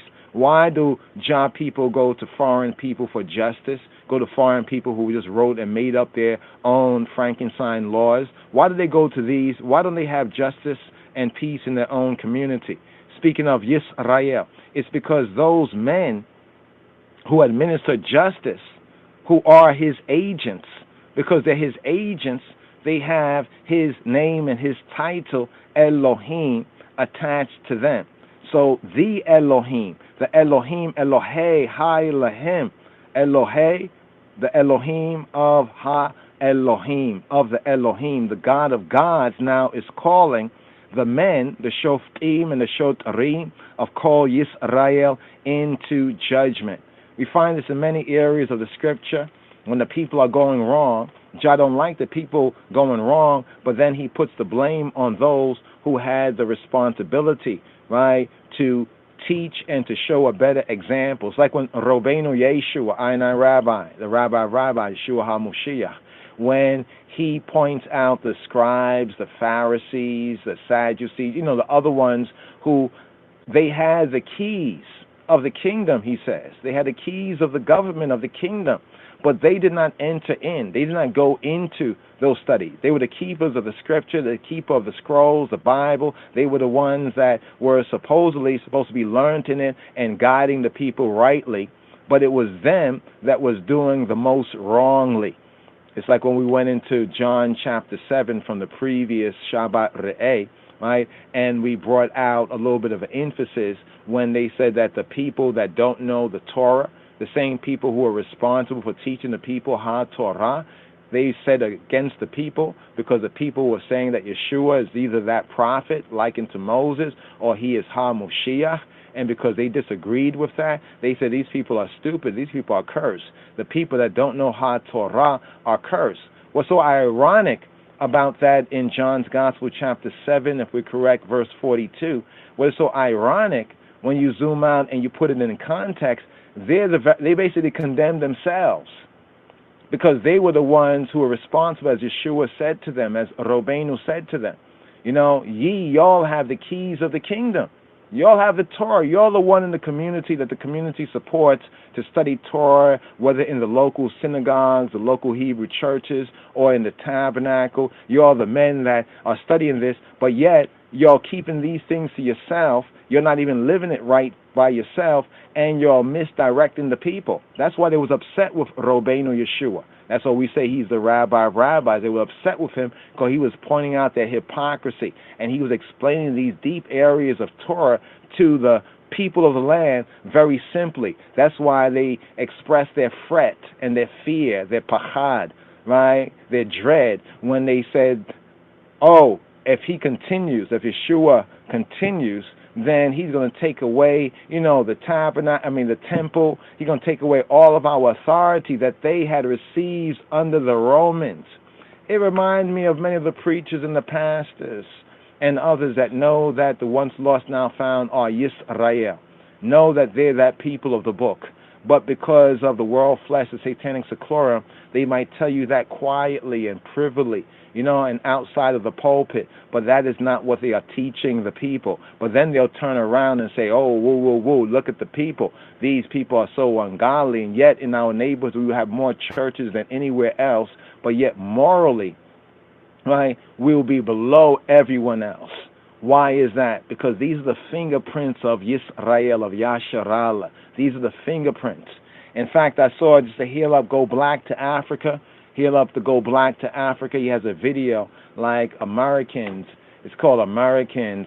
Why are white people? What's this video called? Let me get the name of this video. I want the item to check this video out. Also to check out the channel provider. Where's this video right here? I want to get this name of this video. No, it was sent to I. But it was a white Christian, maybe Jewish, somehow, maybe had some Jewishness, about him. But anyway, he was basically speaking on, okay, here it goes right here. Americans, is he right in what he says about black people? It's on the Go Black to Africa channel. Americans, is he right about what he says about black people, right? And it's so very interesting because he is saying the truth that a lot of I and different camps, different Israelites, in my father's house there's many mansions, but different ones, we all kind of are agreed on these basic ABCs of our identity. We're agreed on that. Other aspects, well, my father's house, but still the foundation, the core curriculum we're agreed on. And how a lot of black people, by hearing a white man or someone else say that, they might say, maybe he has something there. Or maybe the Israelites, or maybe the Rastafari Israelites, maybe I are correct. But it's just interesting that we have to hear this from the others, right? Because as this psalm here says, it says, how long, right, will ye judge unjustly? So when a black man tell you the same truth and you hear it from someone else, you don't believe the black man, but you believe somebody else. Even though the black man gave you the same evidence that the other people gave you. And accept the persons of the wicked. So you accept it from one face, right, but you don't respect your own so-called black face, right? Selah, right? Well, forget about even respecting. We shouldn't have a respect of person. You don't hear the truth, right? You don't hear the spirit. He who have ears to hear, let him hear what the spirit says. But it's not the physical ear. It's a spiritual. Defend the poor and fatherless. Do justice to the afflicted and needy. Deliver the poor and needy. Rid them out of the hand of the wicked. So here is the judgment on our own judges. When I say judges in the Hebrew sense, shoftim, but those who serve as the Elohim. And there's more indication in Torah that points this out. We're just pointing this out right here, because here we're in this 48th sabbatical study for this Shabbat Strong. And let's give ear and hear the first, second, and third. It's brief right here, brothers and sisters. Aliyot here, bringing us to the third day of this Shabua, here for this Shabbat Shoftim, Sabbath Judges, 48th sabbatical study.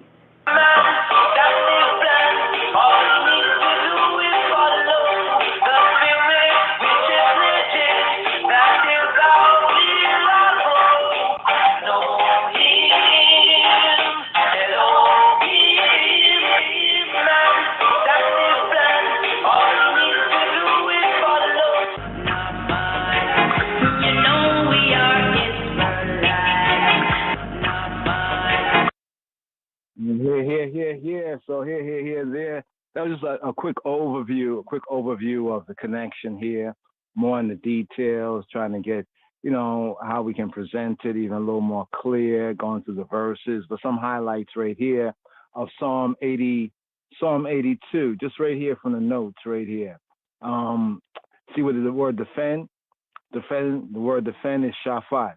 Shafat is the root word for shoftim in the Hebrew, to judge, to govern, to vindicate, can also be to punish, to act as lawgiver or as judge or as governor. This applies to Ha Elohim, to Yahweh Eloheinu, and it applies to man, to Adam, to man, to rule, to govern, to judge. Also, second entry, shafat, to decide controversy or controversy of God, of Yahweh. He decides, he shafat, he shofet, judge as well as man, right? Man created in his image after his likeness, to execute, also the execution of judgment, right? The sense of sense of discriminating or like the discerning, right, of man, vindicating, also condemning and punishing. Then there's also a sense of judgment in a kind of a religious or theophanic sense, like theophanic, phana, like appearing, like God appearing, when God appears, theophanic sense, when God appears, that advent for the final judgment, or one will say the judgment day, right? This word also has a sense in the Hebrew of like to enter into a controversy, right? To plead. This is very interesting too. In the KJV translation, it will say that God pleads, and people will think that plead like people, please, please, please. But no, the plead is more in a legal, well, I want to say a legal sense, like to plead the case, you know, to have a controversy together, right? To be judged, right? Also judge, opponent at law. And that's the poel sense. So from shafat, right, to judge, right, we get the poel sense from the root, and then we say it as shofet, shofet. That's the poel, shofet. So shafat, poel sense, shofet is a judge, shofet, or an opponent at law, right? Opponent at law. So here Strong's bring it down to judge. So the key words, italicized, judge, right? To pronounce sentence, to pronounce judgment, pronounce sentence. That word, that we say that verdict, so to speak, whether it's for, so if one judging for, right? When Yeshua HaMoshiach said, well, thou shalt not judge, the Hebrew context is like, he's saying thou shalt not judge, but we get the spirit of the word is like, you should not always be condemning, you know, always be condemning, because judgment doesn't always mean to judge against. I'm going to judge you, like that sense, that spirit is like, I'm going to condemn you, I'm going to judge against you. But to pronounce judgment is also to pronounce judgment in favor, to vindicate one who's falsely accused, to vindicate one. They are then rendered righteous. And then the other one who is false is rendered guilty, right? Or in that sense, like a sinner, in other words, right? By implication, to vindicate.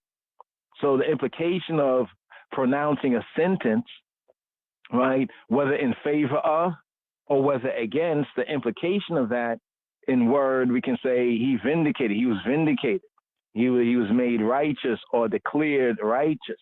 You know, he was declared ratchet. He was declared wicked. He was declared guilty, criminal, right? And therefore the punish.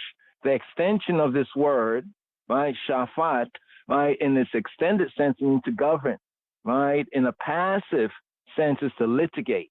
You know, one litigates, goes to judgment, you know, goes to judgment. So right there, want to share that there. And then let me just segue here, something that you might have been seeing on the screen right here. Come across this, like the way they do it, going to start to do our own. You know, some of their ways they translate or transliterate is not too bad. Here, the Yehudi marriage contract is called a ketubah.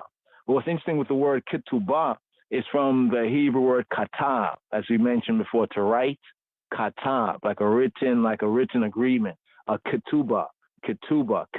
What's a ketubah? It's often the contract, that written contract of marriage. But here, to the main part here that connects with our key theme word, shafat, right, to judge, right, and shoftim, judges. The judge in a male sense, right, for like a male judge is a shofet, fully enunciated shofet, fully enunciated shofet. Female, right, sense, Shofetet, Shofetet, Shofetet, a Shofetet, Shofetet, Shofetet, a female judge. The sense in the a sense in the verb sense, a verbal sense. Lehishafet, Yehishafet, Lehishafet, Lehishafet, to be judged. One something to be judged, Lehishafet, from the root. The root is still the shafat.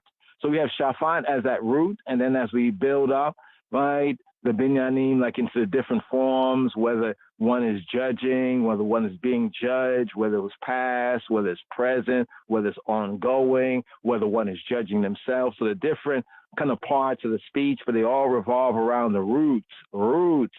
Shafat is the roots.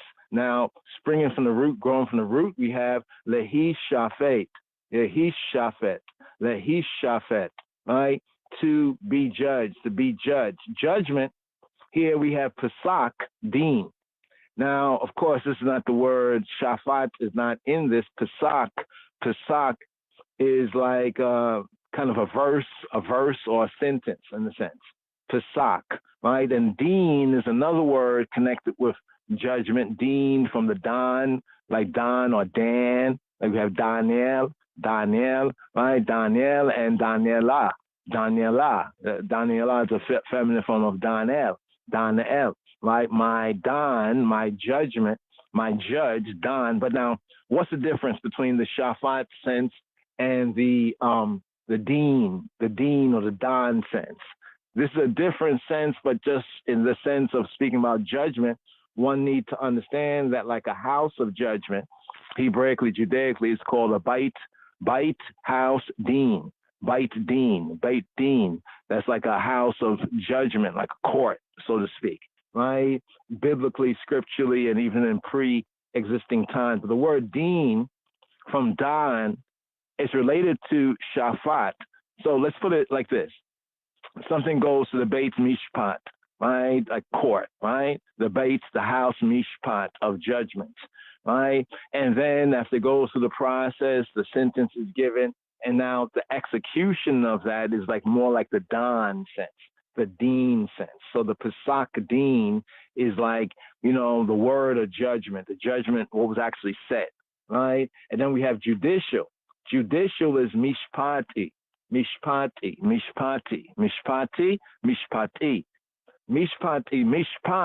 is the usual word underlying the word in the translations of judgments, mishpat and mishpatim.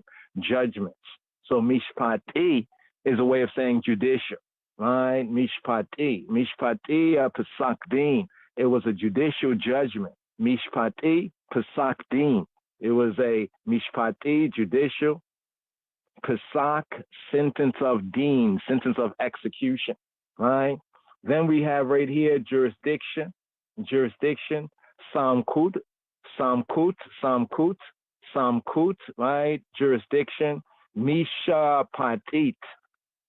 Samkuta mishpatit is like jurisdiction, right? Jurisdiction, right? And lastly, but not leastly, also connected to this Torah reading and feeding is the word for justice. The word for justice also relates Hebraically to the word for righteousness, right? Tzedek.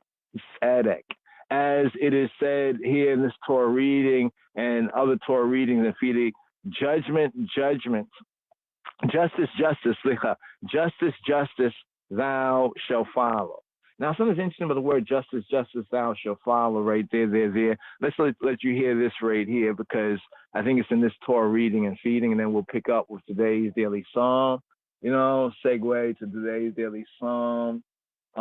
Justice, thou, that which is, okay, the KJV translates it as,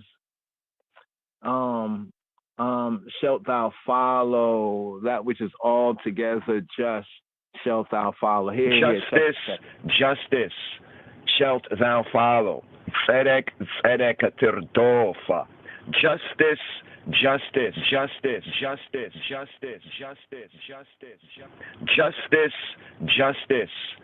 shalt thou follow. Tzedek, tzedek tirdof, that thou mayest live and inherit the land which Yahuwah Eloheka giveth thee. I. Tzedek, tzedek tirdof, litma'ana tichye. Ya rashta eta haaretza asher Yahuwah Eloheka notena lak, lak, lak, lak, lak, lak, lak, lak, lak, lak, lak, lak. Okay. It's actually at Deuteronomy chapter 16, right here in the first part of this Torah reading and feeding. We pick up Deuteronomy chapter 16, verse 18, and it's at Deuteronomy chapter 16, verse 20. Let's just go there, right there, just to show how some translations kind of swerve something sometimes. Although the other part of the translation is more or less 1-to-1, roughly speaking, right? It's this verse right here.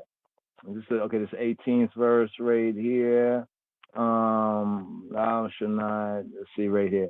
20th, here we go, the 20th verse. So the Torah portion reading and feeding, it begins right here. Judges and officers, right? Shoftim and shotarim, right? Shalt thou make in all thy gates that Yahuwah Eloheka giveth thee throughout thy tribe. So each tribe would have its judges and its officers, right? At the gates of the city, where things are litigated, reasoned on, and they shall judge, right, the people with just judgment, right? Tzedek, right? Mishpat.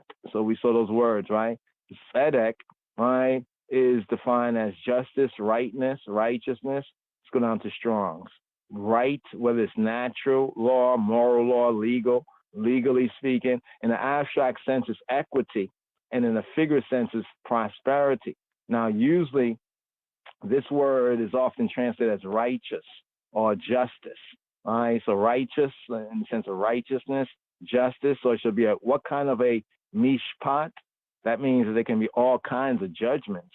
Right, but this is supposed to be a tzedek, a mishpat, tzedek, just judgment. Now remember the word mishpat here comes from the root word. Let's go down here. Mishpat comes from shafat. All right, so just to get the root sense right here. Now here's the verse right here. Scroll up here. This verse 20. It says, "That which is altogether just shalt thou follow." That which is altogether just. You notice something about the blue letters? Look at the blue letters if you're looking at the screen. In verse 20, it says, "That which is altogether H6664, just H6664 shalt thou follow." This part in Hebrew is actually the tzedek, bringing up the tzedek, justice, rightness, tzedek. Tzedek. So the word is actually repeated twice in Hebrew. Tzedek is tzedek tirdof. Tirdof. Shalt thou follow, from the word radaf. Radaf. What is radaf?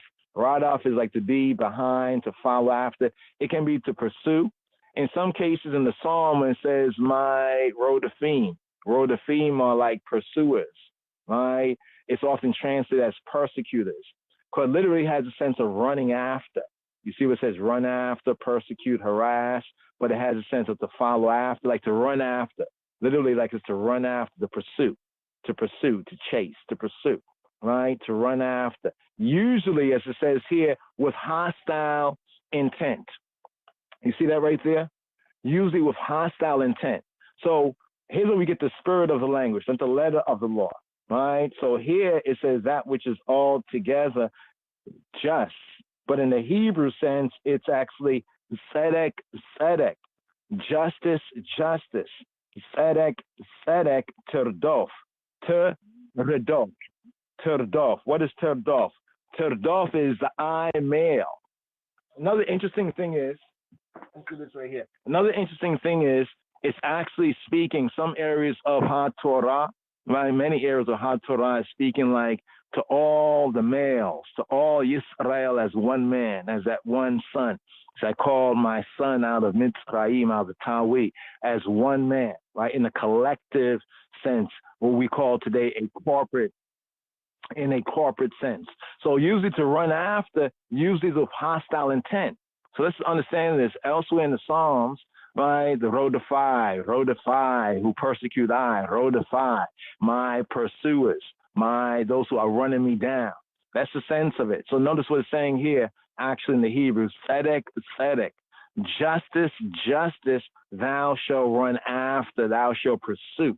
You know, it gives a kind of a spirit of intent that one is to be diligent, right, about pursuing, even in a sense hostile, right, not in unrighteousness, but in righteousness to pursue tzedek, that which is just, that which is right, that which is righteous, right, to chase it.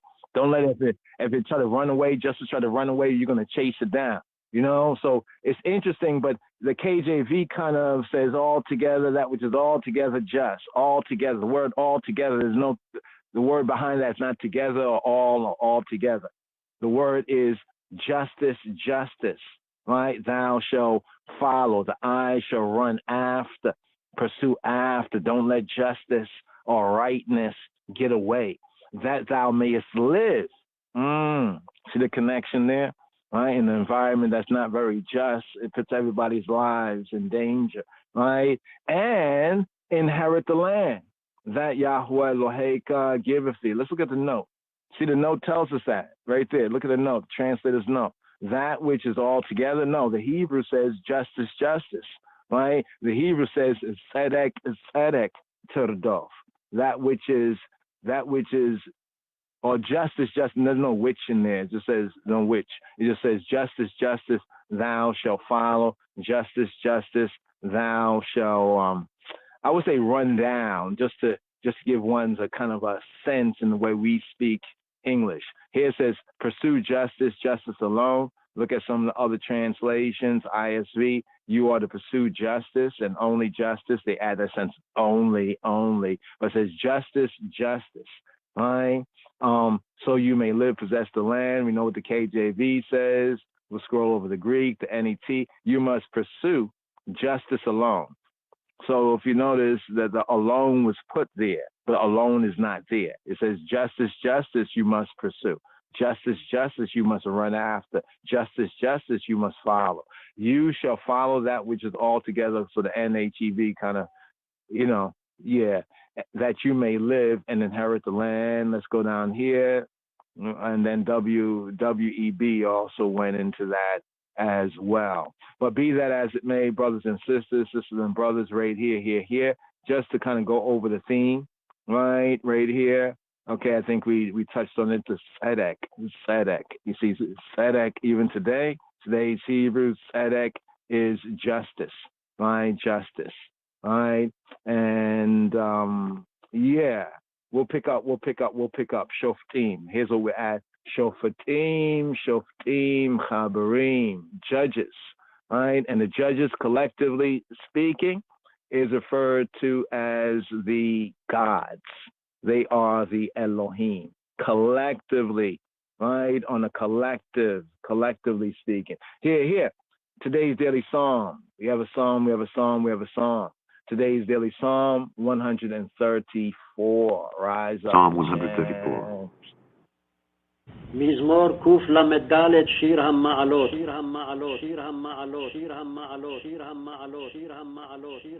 Behold,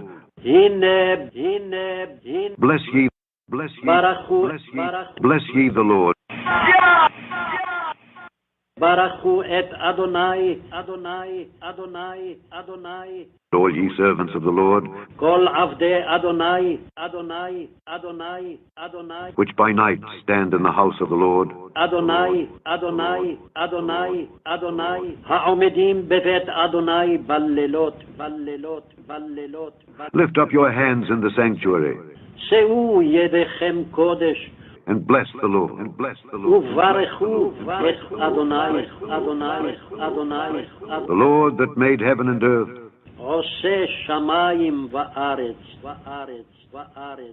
יברכך אדוני מציון. bless thee out of Zion.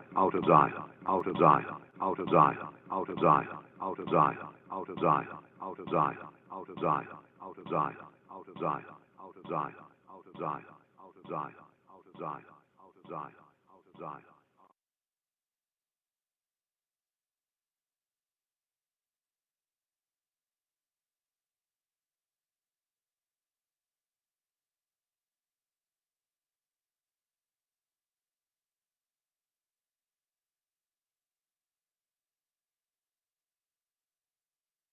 Yes, yes, yes.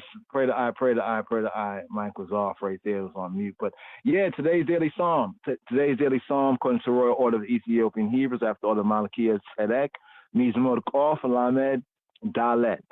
Hebrew alphanumerically, Kof, right? Letter Kof, 100, Lamed, 30, and Dalet, fourth letter of the Hebrew alphabet. Mizmor Kof Lamed Dalet. Here we have a little psalm. It's little, right? Small, but it's very, very important, very big, even in this smallness. Little Batalua, some would say. Mizmor Kof Lamed Dalet, Psalm C, XXXIV. And it's theme, greetings. Greetings in the Haykal. Greetings in the temple. We also have here a song of ascents, or in the KJV, they say a song of degrees. This is the Ma'ala, Ma'ala, Ma'ala, right? The Ma'ala, Ma'ala, and the Ma'ila, Ma'ala, right? Like the Aliyah. We talk about the Aliyot, right? We talk about the Aliyot, like the readings, going up to read, going up. Also, Aliyah is like returning to the land, like going home, return to land, going up. Right, Aliyah, right? What comes up? Ma'ala, Ma'ala, Ma'ala. Let's go down to the root right here. Ma'ala comes from, right, Ma'aleh, ascent, and incline, right? Ma'ala. So we have some psalms here that are called the songs of degrees. These are often said to be connected with the times of pilgrimage, right? Going pilgrimage to Jerusalem, and to Sion, to Zion and Jerusalem is like that ascent, that pilgrimage, climbing the mountain, so to speak, and therefore going up, right? Also, we have the Olah. Olah comes from the Allah root. You have the root right here, Allah, not Allah. Allah is different than Allah, right? Allah here is like to go up, to ascend, to climb. You see, to make ascent. Right, also can have a sense of to meet, to visit, to follow, the Allah, to go up, to come up, right, to spring up, to grow up, to shoot up, vegetation, Allah, right, to go up, right, to go over, natural phenomenon, Allah, right, to come up before God. That's the sense of the Aliyah. And we have the Aliyah, the Torah reading and feeding, the Parasha, and the 7 Aliyot, to go up, to go over. So it can be used in a couple of different senses. You know what I mean? Even the word or the title of Yahweh is Elyon. Elyon at its root has the Allah. Allah is at the root of Elyon, or we say most high, right? Or highest, right? So let's scroll down here. Different forms of the word is interesting. Notice that word right there, to rouse, to stir up mentally, right? In the sense of ma'ala, right? Here we have a shir ha-ma'alot, right? A primitive root to ascend intransitively in the sense of to be high, or the active sense to mount up, to rise up. So these psalms right here, right, are themed to ma'ala here, elevation, right? Acclivity or platform. Right, abstractly, it's like a state, a relation, or a state to rise up, can have a sense of priority. So it depends on the context. Some places, this root sense is translated as ascent, like the ascent, you're ascending a mountain, right? Going up before one, right? The chiefess, like Elyon, the most high, the highest, a cliff, right? That which goeth up, like the Aliyah, right? Like going up, Aliyah, right? The hill, right? Mounting up, and also steers, right? Steers. So some might even interpret this as the Psalm of the steers, right? The Psalm of the steers, one of the songs of ascents, the songs of degrees, degree, higher, right? So elevation, ma'ala, the act right? Literally a journey to a higher place. So often for Yehudim and for Ainai and other Yehudis, in essence, are returning to the land, going up to the land, right? Because Jerusalem, in that sense, mountainous is an elevation. And also for Ainai, Israelites of Ethiopia going up. You're going up, ascending the mountain is that idea. Journey to a higher place. But then that's the exoteric idea, outward, literal, right? Then there's the inward aspect of going up. Literally a thoughts rising up. So these are psalms here that the pilgrims, right, in their pilgrimage are said to have been chanting and will be chanted during the 3 times in the year, where it says 3 times in the year, namely in the times of the first 7 months, the first 7 moons, right, where we have the 3 times for the 7 feasts, the 7 festivals, the 7 appointments, right, the Moedim, Moedei Yahweh, the Moedim, the appointments where all the males, it says 3 times in the year shall all the males present themselves in the place where I said my name, Yahweh says the Hashem. So these are psalms appointed for those times and those seasons particularly, right? As you can see more right here, literally a step, a grade, a mark. Thus in the KJV, they say a song of degrees, right? Figuratively, a superiority of station. So we say he is Elyon, that Yahweh Eloheinu, he is Elyon, he is higher. He has superiority to all the other so-called gods, right? The king of Yisrael, the king of Israel, according to the scripture, is Elyon. The king of Israel is most high, right? In comparison to the other kings of the earth, he is Elyon, right? And also Yisrael, right, in covenant, right, is to be Elyon above all other nations. So this is the idea of figuratively a superiority of station. So I don't know if ones and ones knew that, but, as our Elohim, Eloheinu is Elyon. He's the highest, higher over all the other, whatever they're real, not real, made up, make-believe, or fake, or half-fake, or fully fake. Our true good, true God is higher than all of them. Our king, right, is Elyon. Our king is most high, right? So though it might go against some people's religiosity, right, but it's Hebraically in context, and he is Elyon because Yahweh Eloheinu, right, Elyon, right, has set it so, right? Climatic. You see what it says climatic, right? Progression in certain psalms. So it's also brought out as a progression, right? Things that come up to be high, a high degree, to go up, stairs, steps, like stories and stairs and steps. So this brings out the sense of degrees, the H4609. So it's a sheer, what is sheer? Sheer, right? Sheer and shirah. Often in the Hebrew, right, there's often 2 forms, a male, a female form, or it could be a constructive form when it's connected to another word to say like this of this, but sheer and shirah, right? But the root sense sheer, right? Sheer, right? Noun masculine, right? Sheer, and then you also have shirah, right? A song, an ode, right? Related to the idea of sheer and sure, this is the verb, to sing. Sheer and sure, right, to sing, right, to sing, minstrelsy. They say minstrel, like a minstrel, right? Remember they used to call our people with singers and they try to mock it. They was calling them Ethiopian minstrels, right? The Ethiopian minstrels, remember all of that? So here, right, as you have it there, but not to be too much on that, but just to put the psalm into its song of ascents. It's one of the songs of ascents, songs of degrees.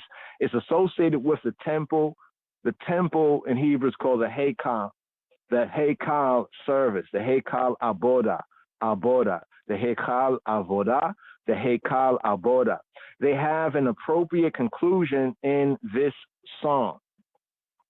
So this psalm here, 134, it concludes, right? It concludes the songs of degrees. Let's just go here so ones can see where they begin. We have Psalm 120, There's 15, right? 15 aliyot. There's 15 songs of degrees, ma'alot, right? There is Psalms 120 to this psalm here, today's daily psalm, Psalm 134, a group of 15 psalms. Now, some relate this to the steps. Some say there were 15 steps that led from the court of the woman to the court of the Israelites. Some say that corresponded to the 15 songs of the ascent, here, that the Levites would sing. Also, this is said to be songs that the people are making pilgrimage would also sing while they are approaching Zion, the temple, the castle of David, David's city, Sion, and then when they ascend a little further up to Jerusalem and to the Haykal. So this is associated with the temple service, the temple worship. And here we have these 15 Psalms from 120 here to 134, right, being concluded. Right, this is the conclusion of these 15 step songs of ascent, right? And it contains the greetings, right? Greetings addressed by the worshipers, right, to the priests, the Kohanim, right, the priests, the anointed ones, the messiahs, the anointed ones, and to the servants in the holy place, Halloween, the Levites, together with the response of the latter. So musically, it's like an antiphony, like a call and a response, right? With some people say less probability, some suggest that verses 1 was chanted by the Kohen Gadol, the anointed, the Moshiach Kohen Gadol, the anointed high priest, who was present in the Haykal, the temple of Jerusalem, on the occasion of the pilgrim festivals. The pilgrim feast was called Hebraically the Shalosh HaRegalim, the 3 Shalosh HaRegalim. HaRegalim, regal is foot, but it has a sense of trod, pilgrimage, 3 feet, or the 3 pilgrim festivals. So the overview right here, only 3 verses here. The Aleph, the Bait, the second letter of the Hebrew alphabet, and Gimel. Aleph, Beit, Gimel. A, B, G's, Abu Gida. But here we have the 3 verses here, beginning with the superscription, right? Shir HaMa'alot, Hine, Barku, Et Yahuwah, Kol Abdei, Yahuwah, Ha'omdim, Bebeit Yahuwah, Ba-Leilot. Here, a song of degrees, Shir HaMa'alot. Behold, Hine, look, see, here it is, Hine. Barku, bless y'all, bless all of y'all. All of y'all are to bless, to kneel, to bless. Barku, right? Interesting. This is a very interesting term. We have to reason on this. The word to bless also connects with the word Hebraically to kneel, right? Barku, by implication, to bless Eloheinu as an act of adoration, and vice versa. How does Yahweh Eloheinu, our Elohim, how does he bless us? He kneels too. I know for my, how can God kneel? Well, to bless as we bend the knee as an act of adoration to he who be who he be, also figuratively, so to speak, he bends the knee to us, to man, as what? As a benefit. Also, euphemistically, in a euphemistic sense, the word bless could mean to curse. For example, when Eob's wife, when the KJV says curse God and die, actually she said bless God and die. We'll get into that right there. But in the sense right here, to Yisrael during the pilgrim time, the pilgrim festival, the sense of it is to praise, to salute, to praise. Right? That's why when he said about bending the knee instead of pledging allegiance, they're going to bend the knee. I said, that's worse. That's worse right there. I guess they don't really know. Right? But here we have the first verse, behold, bless y'all, all of y'all to bless Yahuwah. Bless he who be, who he be. Hine, look, see, here it is. Bariku, Bariku, Bariku, Hine Bariku et Yahweh. All of y'all are to bless, to prosper, right? To prosper his name by thanks and praise and good work, good deed. Hine Bariku et Yahweh.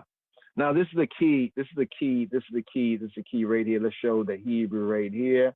Here's the Hine, the first part of the verse right here. We're highlighting right there, reading from right to left. Hine Bariku et Yahweh. Hine Bariku. Bariku is like speaking to you all. Bariku, Bariku. And also in the service, we say this as well, Bariku. Right? So Judaically, Hebraically, many of the things that's done, some will say by Yehudi Judaic tradition, actually were built off of, an intelligent reading and observing of the knowledge of Scripture. So the Bariku here comes up into the Yehudi and we can say the Judaic like blessings, right? The Bariku. Bariku et Yahweh. Bless he who be who he be. Call Abdei Yahweh. Call all Abdei. Abdei. Abdei is constructive in the Hebrew from the Ebed. Abed, Abdei, fully vocalized, Abdei, or plainly Abdei, from Ebed, right? Slave, servant, but in the Hebrew it's a servant, right? Servant, right? And servant also has a link with being a son, right? Because Abad, what does Abad mean? Abad is the verb, it means to work, to serve. To work, to serve. It has various contexts. To serve as subjects, right? To serve Elohim. Also the Levites, right? To serve with the Levitical service, right? To work, to till, to work, to labor, to be a subject, to work, right? To serve, to till. In a causative sense, is like when you make somebody do it, one might see that as enslaved, but that slave thing confuses the term. Right, because slave come from Slav, right, and there's a whole backstory behind that. But to serve, right, to serve, to till, to be a servant. But in Hebraic sense, to be a servant is also to be a son. Right? I think even Malachi speaks about that. Like the son serves the father. In that sense. So the sonship and servitude in the true way. Right? Call Abdei Yahuwah. Call all Abdei, servants of Yahuwah. So here, keyword, we have servants of Jehovah, right? The Abdei Yahuwah, Abdei Yahuwah, servants of Jehovah. Who are these? These are the ministers in the Haykal, the ministers in the temple, right? The ministers. So speaking of the Kohanim, the priests, the anointed priests, right, as well as the Lewim, the rank and file Levites, right? So that's the second verse. And then the third, the second part of the verse, the Aleph first verse, it says which or who, mo better, who, right, or those that stand, or who by night, right, whom by night stand in the house of Yahweh, of Jehovah, ha-omdim, right? What is omdim? Omdim come from Ahmad. What is Ahmad? Ahmad means to stand, basically, to stand. It can have its different contexts. Remember when we talk about Psalm 82? In Psalm 82, right, it says nitzab. It's a different word, like to stand, right, than omdim. Ahmad is like to stand like a pillar. It can have some senses, but to stand, to serve. That stand before Yahuwah. Ha-omdim, bebeit Yahuwah balaylot, in the nights. So in the Hebrew, it brings out the sense of not just by night, balaylot, in the nights, right? So in the night season, right, in the nights is when, right, the Avdei Yahuwah would stand, ha-omdim, in the house, bebait, in the bait, Yahuwah, bebait, Yahuwah, balaylot, right? Slicha, balaylot, right? Laila, singular, balaylot, plural, nights. To stand before, right, to stand before Yahweh and to minister to him. We have this in Deuteronomy, in Devarim, Deuteronomy chapter 10, verse 8, to stand before Lifnei Yahweh and to minister and to serve him, right? Deuteronomy chapter 10, verse 8. This is spoken of, right, the Levites, right, Halloween. This part of the verse right here of the Levites. So once again, the Aleph verse in full, right here. Song of Degrees, right?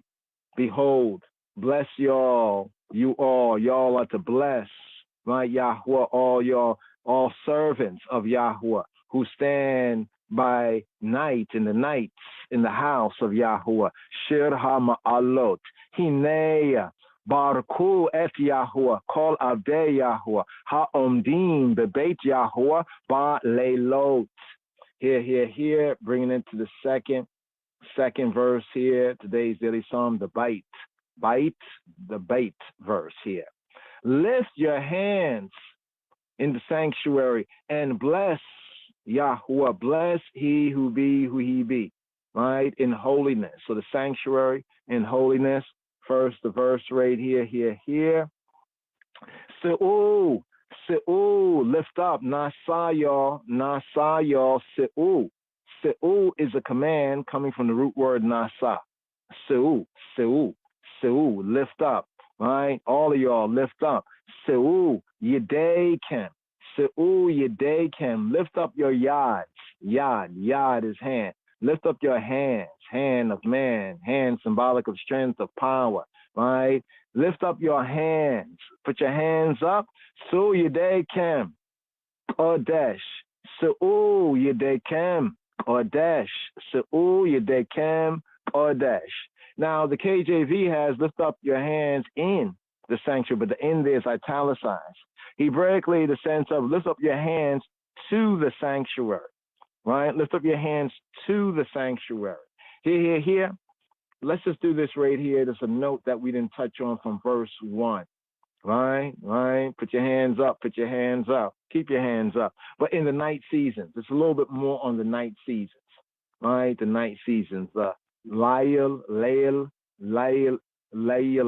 right? Laylot, as opposed to the day, the night, right? The night seasons. The Levites, according to First Chronicles, right? Just a little bit more on the Levite service here. The Levites, Halloween, right? In First Chronicles chapter 9, verse 33, they were employed in their work day and night, right? Day and night. They are exhorted to fill the night with prayer, right? Tefillah, as well as watchfulness and wakefulness, and to allow their hearts to go up to Aliyah, Allah, to ascend, to go up. Remember the sense of degrees, what it says right here, Ma'ala and Ma'alot, what comes up, the thoughts, right? Have their thoughts go up, have their thoughts ascend, right? To have their hearts to go up in baraka, in blessedness to Yahweh Eloheinu. The voice of praise is what should echo through the silent night in the Haykal, in the temple, and it should float over, as it were, the sleeping and the resting city. This is the context, more fullness here, again on the Aleph verse. The congregation, in this context here, since this is the last of the songs of ascents, the Shir, right, the Shir Ha-Ma'elot, right, the songs of ascents. Since this is the last one right here, this also speaks to the time when the congregation, the aggregation is about to leave, right, to leave the crowded Chatzerot, the Chatzers, the courts, right, at the close of a day of worship and praise. And now gives this parting salutation. So this is seen as a parting salutation in the psalm right here, themed a hymn, right? Well, rather greetings in the temple. Let's go over here. Night watch greeting and counter greeting, right? Colin Delich here, the KND that we're sharing just briefly here, right? It's the night watch, right? Greeting and the counter greeting. The whole day has gone through, right? And it's the close of the day, right? And between the people, right, and the priests and the Levites, this kind of call and response of greeting, right? And now gives this parting salutation and the charge, a charge here, right, to those who remain. So the people about to go home, right, and the priests and the Levites are going to stay, and this is the greeting. The greeting is addressed to those priests and Levites who have the night watch in the Haykal. And it's an antiphon. It's like a call and a response, right? A call and response, and the final baraka here. Empowerment to prosper is coming forward right here. So just to bring that out right there in that verse brings us now once again to the bite. The second verse right here. Second verse. Se'u yedechem kodesh u barku et Yahuwah. Se'u from Nasa to go up. Se'u, lift up y'all. Se'u, like barku, the u is speaking to you all, right? Se'u, speaking to you all. Se'u yedechem, your hands, your yads. Yedechem, Se'u yedechem kodesh. Se'u yedechem kodesh. Lift up your hands to the sanctuary. Literally, lift up your hands, kodesh. What is the kodesh? Kodesh means apartness, holiness, sacredness, separateness, right? The sacred, it's like a sacred place, right? A sacred thing, right? It's a noun, right? And in this sense, it's a noun, but it can have a kind of it can have an adjectival sense. So it's like, it can be lift up your hands in holiness to the holy, right? To like the holy place, to the Kodesh, the holy place, the set apart place, the sanctuary. In prayer, the connection here is in prayer. Lift up your hands, put your hands up in prayer, and therefore put up holy hands, right? Clean hands, set apart for what? The putting up of the hands here is for prayer. We have this in Psalm 28, round about the first or second verse, as well as Psalm 141, round about the first, second verse, right there. Full of verse right here. Se'u yedechem kodesh u'varchu et Yahuwah. And barku, and all of y'all are to bless. Barku, and all of you are to bless et Yahuwah. The et there, of course, people look at the et, the aleph tau, as a signature of Moshiach, yes, but in Hebrew use, it's also a direct object marker, the et, right? That means the blessing, barku, right? Y'all to bless what? Barku et Yahuwah, bless he who be who he be in the sanctuary, but to the sanctuary, because they would not be in the holy place, the people standing outside in the courtyard, but they're putting up their hands to, like holy hands in prayer, to the holy place. In the direction of the Holy of Holies is what is brought out right here. In this verse, the Beit verse, the second verse of the greetings in the Haykal, the last of the songs of ascension, the ascension psalms, right? At the close of another pilgrimage season, reason for the pilgrimage season, right here. Se'u yedechem kodesh ubarku et Yahuwah. Here bringing us to the Gimel, the Gimel verse, the third verse.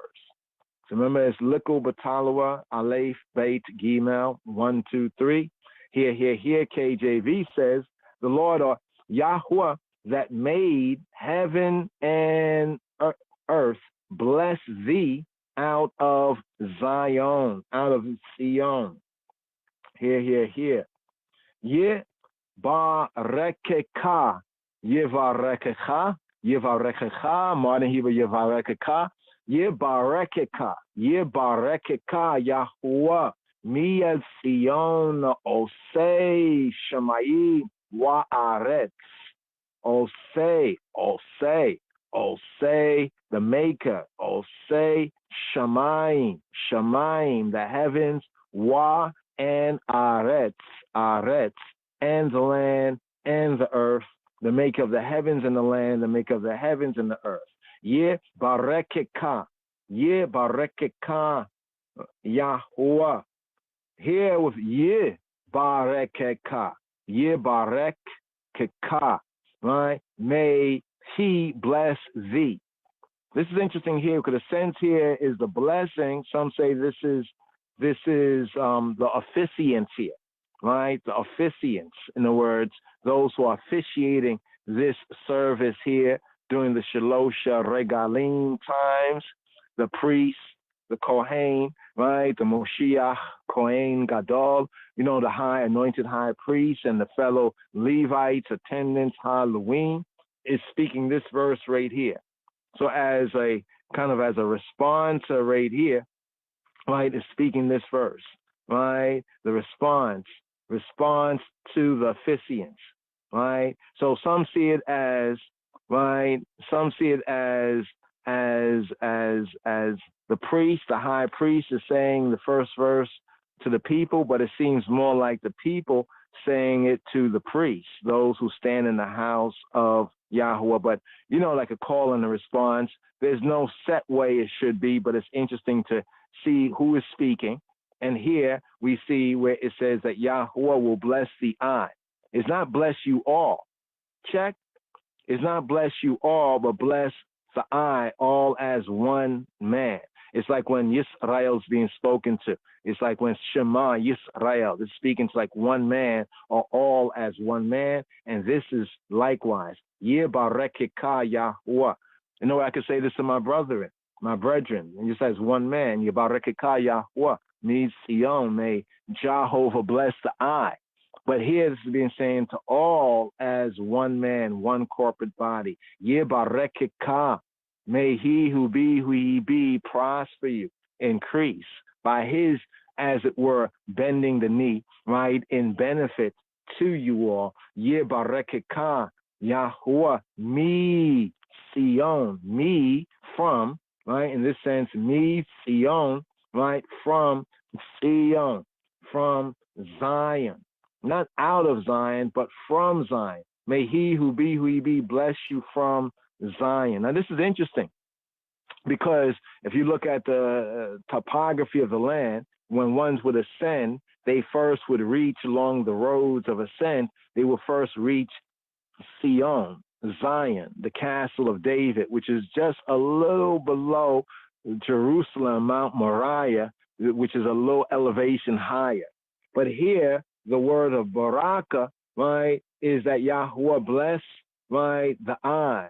Bless Yisrael, as it were, all of us as one man, from Sion, from the castle of David. The Davidic connection is made with Sion, but also the Ark of the Covenant connection. Remember, Dawid, right, was given that baraka, right, of the kingship, and then he brought, right, the holy aspect. So it's like a kind of a church and state, so to speak, aspect right there that is summed up in Sion, summed up in Zion. Yebarekeka Yahuwah mi Sion, from Zion. So the response of the officiants, the priests, the high priest, the other Kohanim, the priests, and the Levites. For the first half of the verse, we can actually compare and contrast with Psalm 128, round about the 5th verse. 128, right, round about the 5th verse, where it says, Yahuwah bless thee out of Zion. Yebarekeka Yahuwah mi Sion. This is the same verse in Psalm 128 at verse 5. Right? The rest of the verse goes on to say, and see thou the good of Jerusalem, all the days of thy life. So Jerusalem, right, the whole holy city atmosphere, right, but the Temple Mount at the top, and right there, before you reach the Temple Mount, you reach Sion. you reach Zion. Second part of the verse right here, bless each and every one of you and all of you as one. Yebarekeka, Yebarekeka, Yahuwah mi Sion. Osei, Osei, Osei, Osei is from Asa. Asa means to do, to fashion, to work, to make. Osei is like the maker, right? The maker, right? The one who made. Literally, it's like the maker. In the Hebrew, it's saying, Osei Shemayim Wa'aretz, the maker, right? The maker of heavens and earth. The maker of heavens and earth, the one who made heaven and earth. Here we have this in Psalm 115, right? In Psalm 115, let's just check Psalm 115 momentarily. Psalm 115, that is themed, the national trust in Yahweh. 115, verse 15. 15, wow. 115, verse 15, hold on right here.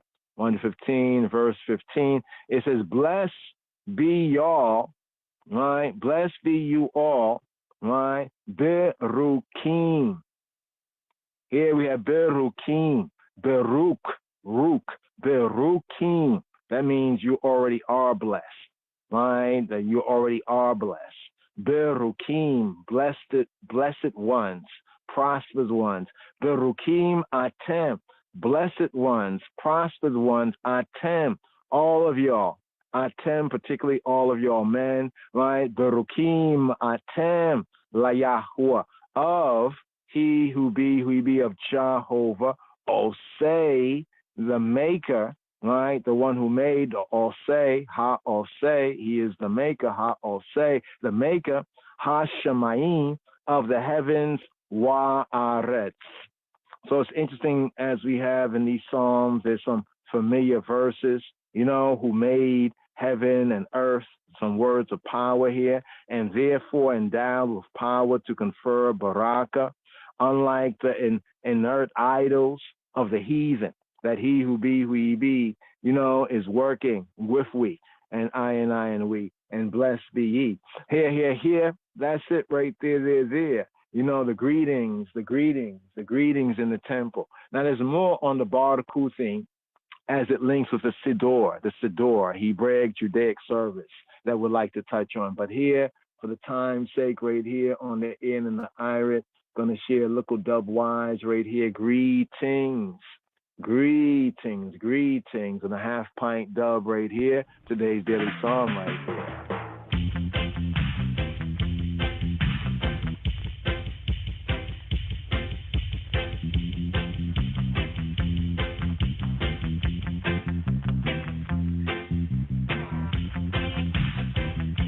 Psalm 134. מזמור קל"ד שיר המעלות.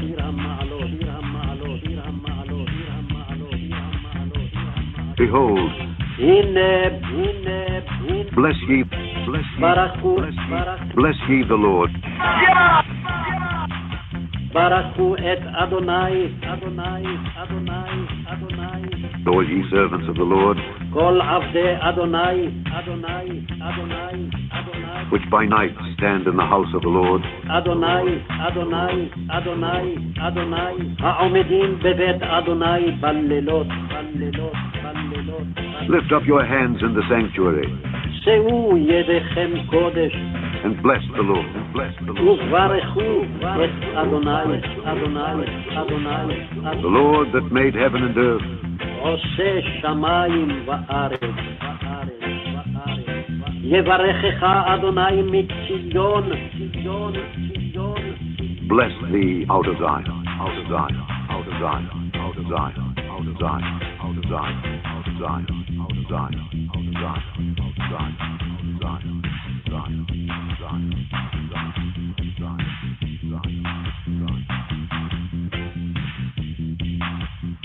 מזמור קל"ד שיר המעלות. הנה ברכו את אדוני כל עבדי אדוני העומדים בבית אדוני בלילות.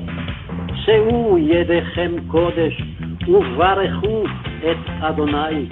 יברכך אדוני מציון, עושה שמיים וארץ. Psalm 134. Behold, bless ye the Lord. All ye servants of the Lord, which by night stand in the house of the Lord. Lift up your hands in the sanctuary and bless the Lord. The Lord that made heaven and earth, bless thee out of Zion. Zion, Zion, Zion, Zion, Zion, Zion, Zion, Zion.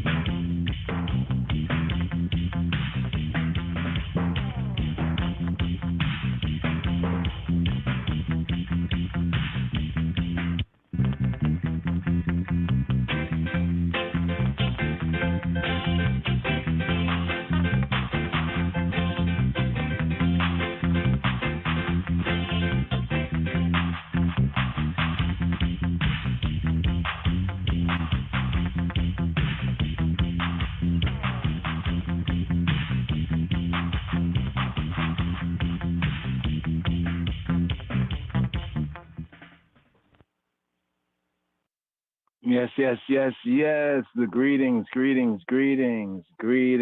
Here, Becca, greetings. I say greetings in the name of His Imperial Majesty Haile Selassie the First of Ethiopia. Honor and well wishes and favor. Here, Brana Selassie, some greetings here. Foundation is in the whole of mountain. Jealous the gates of Zion more than all the dwellings of Jacob. Glorious things have been spoken of the O city of God. I'll make mention to Rahab and Babylon to them that know I. With the old Philistine Tyre, with Ethiopia, it shall be said that this man was born there, and the highest himself shall establish the earth. Jah Rastafari. And here, St. Peter Tosh. I am that I am, mighty and thunderable, the beer massacre, Gramawi, Rastafari, Madani, Alarm, Tina Easterling, the Coast, and the Gast. Side Tuga.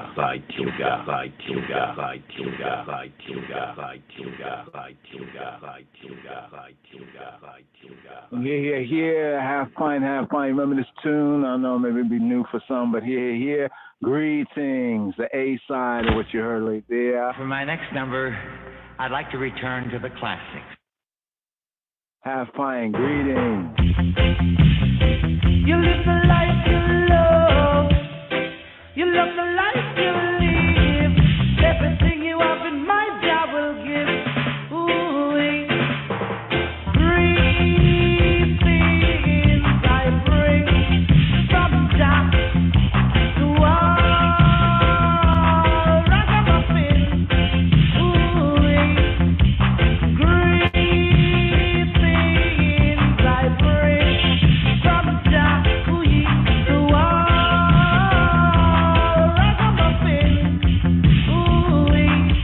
for all the diamonds and the money and pearl.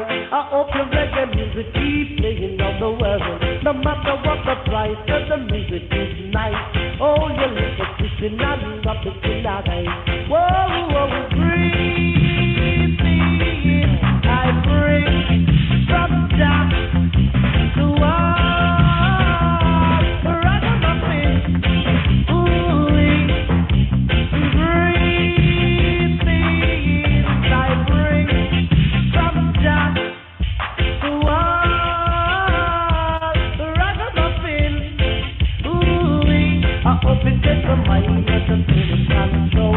And most of all, it should never grow cold. It's the only music that rocks them soul. And most of all, to make a good time roll. Greetings I bring from Jah to all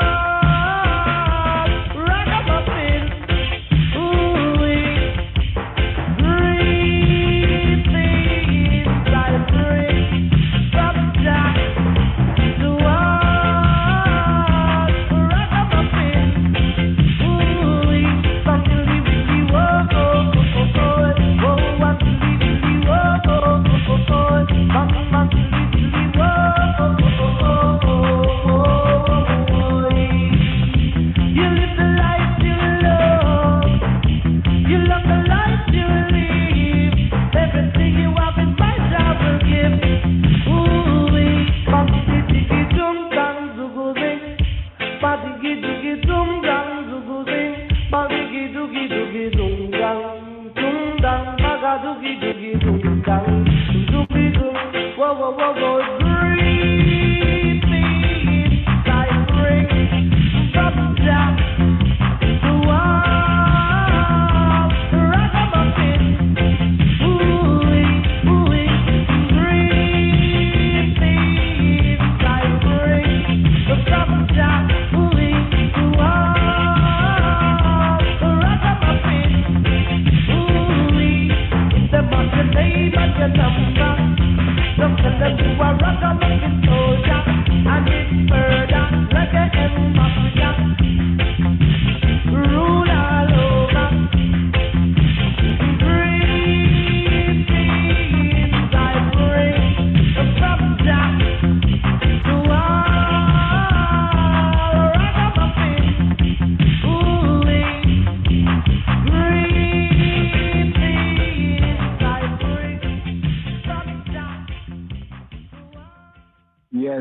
Yes.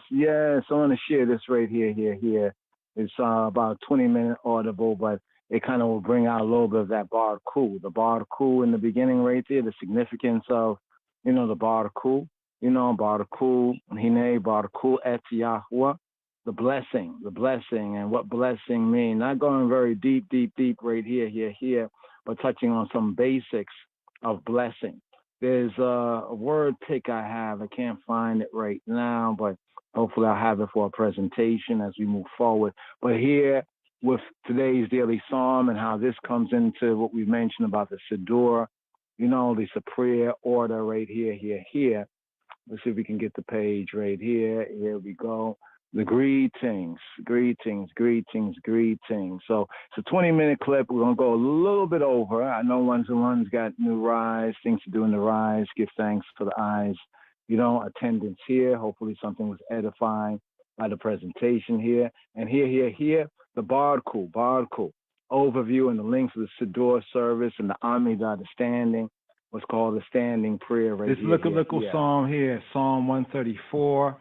Sealing up the last of the Ascension Psalms, the Shir HaMa'alot of the going up. We're going to write up the Royal Heart, but just to give a little commentary right here, why this psalm is important is because many of the Central Judaic, Hebraic worship themes are kind of exemplified in this little psalm here of these three verses, Abu Gi, Aleph, Beit, Gimel verses, Abu Gi. Right here, these three verses. First of all, there's the first invocation in worship, Hebraically, Judaically, of the Barku, bless y'all, Barku.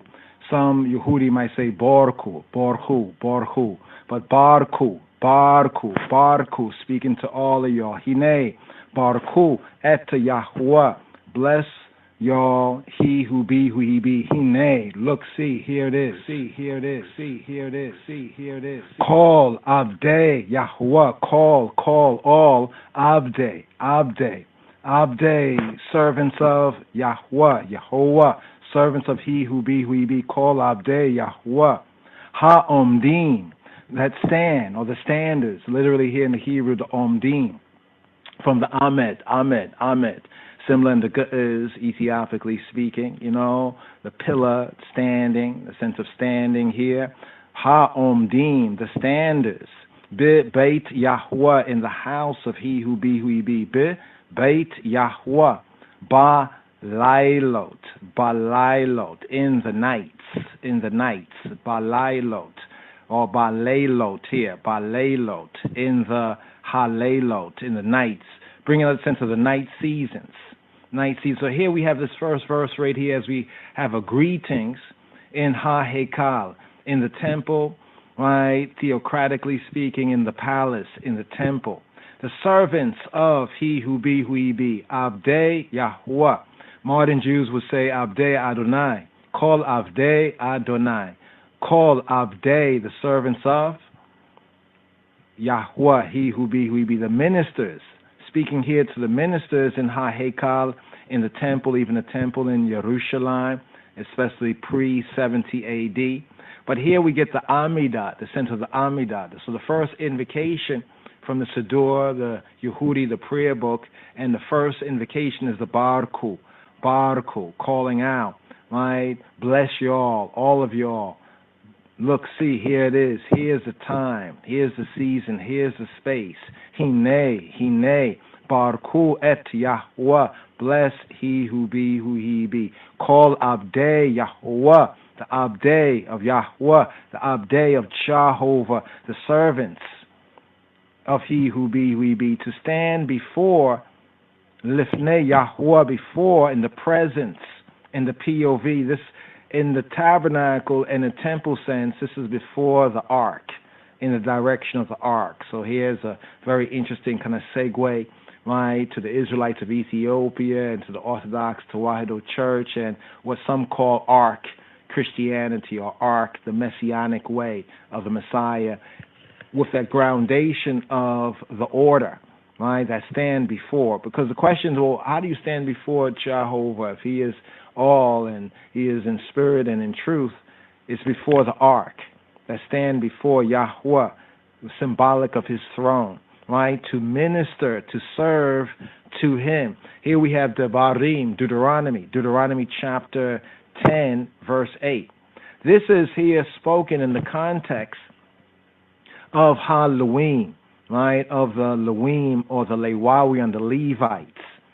In the night seasons, Ha'omdim, that stand bebait in the house of Yahweh, know ye not that your bodies are the temple, it's the Holy Spirit, abide and dwell. So even in the new covenant, the Brit Chadasha, the renewed covenant sense, right, we come to that more fuller comprehension, as when Robbeinu Yeshua spoke about the temple, tear it down and you'll build it again in 3 days. They laughed at him because they didn't understand, they didn't overstand, lo mavin. They didn't overs, right, that he spoke of the body. So speaking of the body in the, in the new covenant sense, ha'omdim bebeit Yahuwah ba leilot, in the night season, ba leilot. The Levites, Halloween, according to 1 Chronicles chapter 9, verse 33, Halloween, they were employed in their work, day and night. According to 1 Chronicles chapter 9, verse 33, we read that the Levites, the Lewawian, they were employed in their work day and night. They are exhorted, are built up, are bigged up, right, to fill and to fulfill the night, ba leilot, the night watches, with prayer, tefillah, with tzelotat, as well as watchfulness, wakefulness, being alert, and to make and allow their hearts, heartically speaking, to go up, to allow their hearts to olim, to aliyah, to go up, right, to go up in baraka, in blessing, in word, sound, power, invocation of peace and prosperity to Ha-Elohim, to Ha-Elohim. We have this here even in the first verse. Hine, behold, look, see, here it is. Barku, all of y'all, Barku, et Yahweh, call Abdei Yahweh, Haomdim bebeita Yahweh, ba leilot.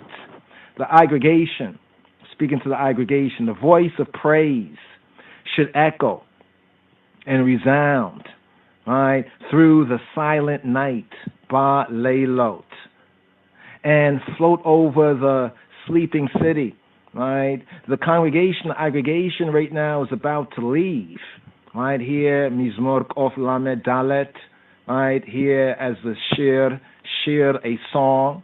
Now note this, disciples, that song is different than psalm.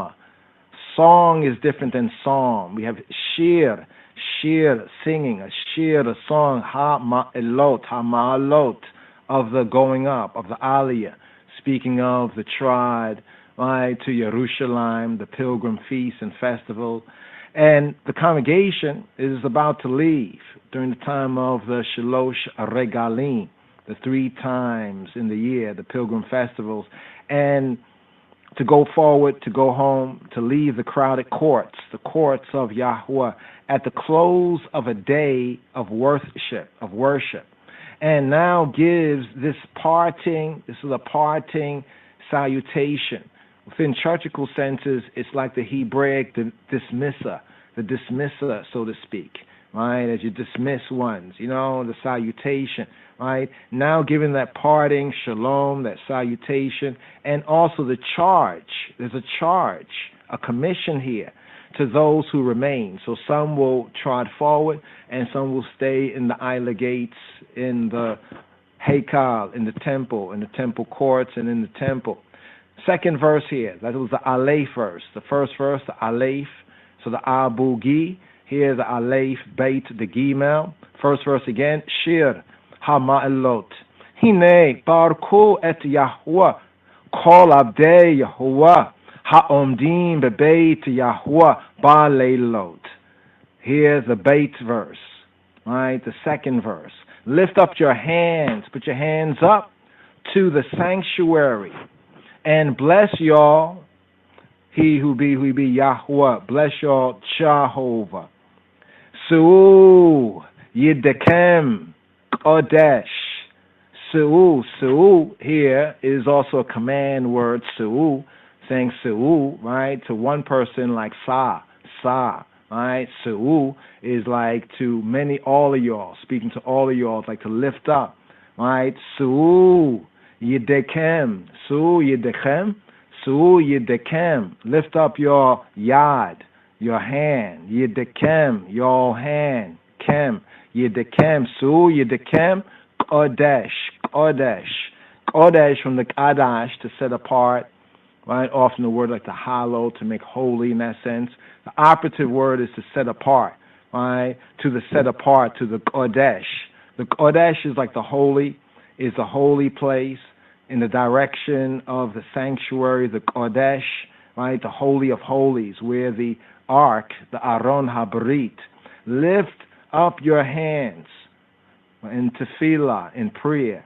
And here's where we have a good example, right, among those Israelites of Ethiopia and among the true church and the professing Ethiopian Tewahedo church, of that lifting up of the hands in prayer. Also, this is found in Psalm 28 and 2, as well as Psalm 141 and 2. Right, we're looking at this Hebraically. Let's just go to Psalm 28 and 2, just for a point of reference. Just here, and the C's in this lickle, but it's a Taloa psalm. So we have the blessing, the barku. Some say borku, modern Hebrew borku, but the barku. Bless y'all, right? He who be who he be. And the omdim, the amada, the amida. We say the amida. Amida is like the standing prayer. So here in the second verse, it says right here, hear the voice of my supplications when I cry to thee, when I lift up my hands toward thy holy sanctuary.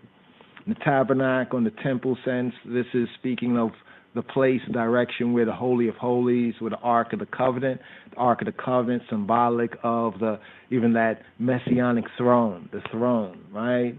Here we have Shema Kol, Tachnunai, Shema Kol Tachnunai, Be Shawei Eleika, here, Shema, to hear, the command to hear, Shema, speaking to a male, Shema, hear the voice, Shema, the call, the voice, Tachnunai of my beseeching for Chana is grace, Chain and Chana, Tachnunai, my supplication, my beseeching for grace, undeserved merit or favor. Bishawi elecha, Bishawi eleika. Modern Hebrew they'll say, some say Bishavi, but more Afro-Semitically pointed, Bishawi. What is Shawi? in my shall we. What's my shall we? Just as it sounds, even, even after the Tower of Babel, with the Holy Spirit, you can discern shout. This shall we, my shout. Not boo-hoo-hoo cry, but my shout. Ja, bis shall we, ele ka, ele, to the I, male. When I lift up my hands, bin nasi, and in my lifting, yadai, my hands, yadai. Yadi is my hand, singular. Yadai is my hands, like both hands. Put your hands up. Bin nasi, yadai, illa debir qadishaka. Now here's some interest right here. Just a build on today's daily psalm right here. So here, what we have in this verse, when I lift up my hands, bin nasi yadai, towards il debir, ancient poem debir, modern Hebrew devir. The Debir, the Deber in the Amharic and is the Deber, the holy place. But actually it's the oracle, because the word Debir comes from the Hebrew Dabar. Dabar means to speak, to say. Dabar, right? Dabar. And also the word, Dabar. And the beginning was Hadavar, and the word was with Hailahim. So it's a place where his word is. Also pointing to the ark. Remember the 10 words, the 10 commandments written by Hailahim's own digits, own finger. Illa debir, to the oracle qadishaka, of the I, holiness, of your set apartness, of your sanctuary. So the lifting up of my hands, a gesture of prayer, tefillah, symbolizing the offering of the heart, heartically speaking. Make I and I lift up our heart with our hands to Hailahim and Shemayim. We have this in Lamentations chapter 3, verse 41. Thy holy sanctuary, Debir Qadsheka, right? In the Hebrew, to the Debir of thy sanctuary, of thy holiness. The innermost, to go to the inner, in the innermost of the inner, right? The innermost part of the Holy of Holies. And then we also have right here, Likubatalua. I'm going to move forward right here. We have Psalm 141. Let's go to 141. 141, and what is it, the second verse as well? 141. It might be a verse difference, but 141. Let's get there. 141. Actually, yeah, it's the second verse here. Mizmor Kof Meim Aleph. Let my prayer may my prayer be set forth as aishance, as incense before thee, the eye, the lifting up of my hands as the evening sacrifice. So let my prayer, I don't have aishance, so let my prayer be like the aishance. I don't have a sacrifice, so let the lifting up of my hands be as the evening sacrifice. Tikona tefillati Itoret lefaneka. Tikon, to knock on, konen, mekonen. Tikon, to set, to establish. Tikon, tifilati, my prayer, my tefillah. Itoret, the aishance. Itoret lefaneka, before the eye presence, before the eye face. Lefaneka, the lifting up of my hands. Masa'at kapai. Here we don't have the yadai, the hands, but here we have the palms of the hand, the kap, kapai, the palms. I put in lift up my hands with the palms up.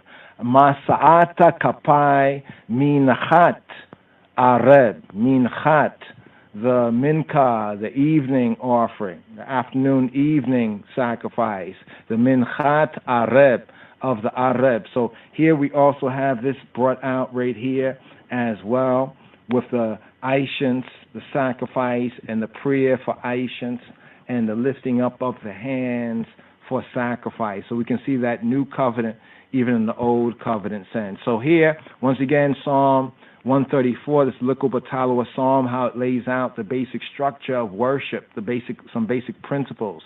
Su'ua Yidekem Kodesh, lift up your hands to the Kodesh, to the sanctuary, that Devir, Kadishaka, Kadisho. Varku, and Barku. So again we have Barku. Bless y'all. Barku. Et Yahuwah, and bless y'all, he who be, who he be. Yebarekeka. Yahuwah Mitzion. He who be, who he be, bless thee from me, Zion, from Zion. Yebarekeka. May he who be, who he be, bless the I. Right? The I, male, singularity, bless the I, Mitzion, from she, from Zion, even he that made the heavens and the earth. Osei Shemayi Wa'aretz. Osei, the one that Asa. Osei, the maker, the one the maker. Shemayi, heavens, Wa'aretz, and the earth and the earthly plane. So this here is said to be the response of the officiants for the first half of the verse, even more in Psalm 128 and 5. Bless thee, bless each of the I, he who be, who he be, who made the heavens and the earth. So here, brothers and sisters, just to bring that out right here. We're going to segue to the Royal Amharic right here. But once again, to hear the Amharic and then hear the verse by verse, likewise, side by side. Yes, I, Rastafari. መዝሙር 133 በቅንፍ 134 የማዕረግ መዝሙር። እነሆ እግዚአብሔርን ባርኩ፣ በአምላካችን ቤት አደባባዮች የምትቆሙ እናንተ የእግዚአብሔር ባሪያዎች ሁላችሁ፣ በሌሊት በቤተ መቅደስ ውስጥ እጆቻችሁን አንሱ፣ እግዚአብሔርንም ባርኩ። ሰማይንና ምድርን የሰራ እግዚአብሔር ከጽዮን ይባርክ። Yes. Heal up, Queen Makeda. Yes, I. Here, Royal Amharic.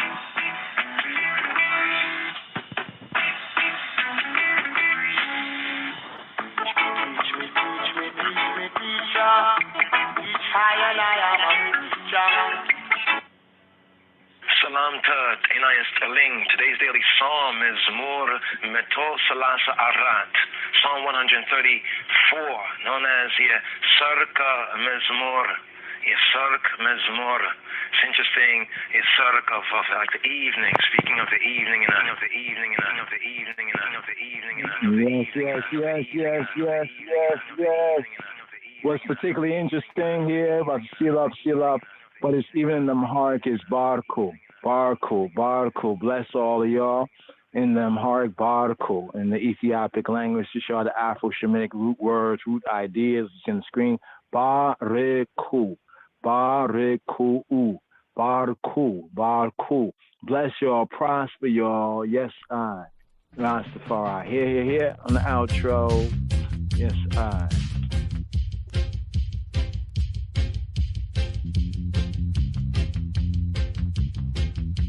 מזמור קל"ד שיר המעלות. הנה ברכו את אדוני כל עבדי אדוני העומדים בבית אדוני בלילות. שאו ידיכם קודש וברכו את אדוני. יברכך אדוני מציון עושה שמיים וארץ. Psalm 134. מזמור קל"ד שיר המעלות.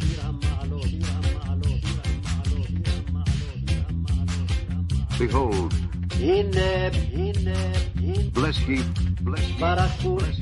bless ye the Lord. ברכו את אדוני. All ye servants of the Lord, כל עבדי אדוני. which by night stand in the house of the Lord. אדוני, העומדים בבית אדוני בלילות. Lift up your hands in the sanctuary שאו ידיכם קודש and bless the Lord. וברכו את אדוני. The Lord that made heaven and earth, עושה שמיים וארץ. יברכך אדוני מציון, ציון, ציון. Bless thee out of Zion, out of Zion, out of Zion, out of Zion, out of Zion, out of Zion, out of Zion, out of Zion, Zion, out of Zion, Zion, Zion,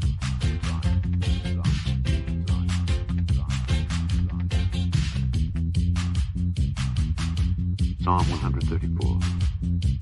Behold, bless ye the Lord, all ye servants of the Lord, which by night stand in the house of the Lord. Lift up your hands in the sanctuary and bless the Lord. The Lord that made heaven and earth, bless thee out of Zion, Zion, Zion, Zion, Zion.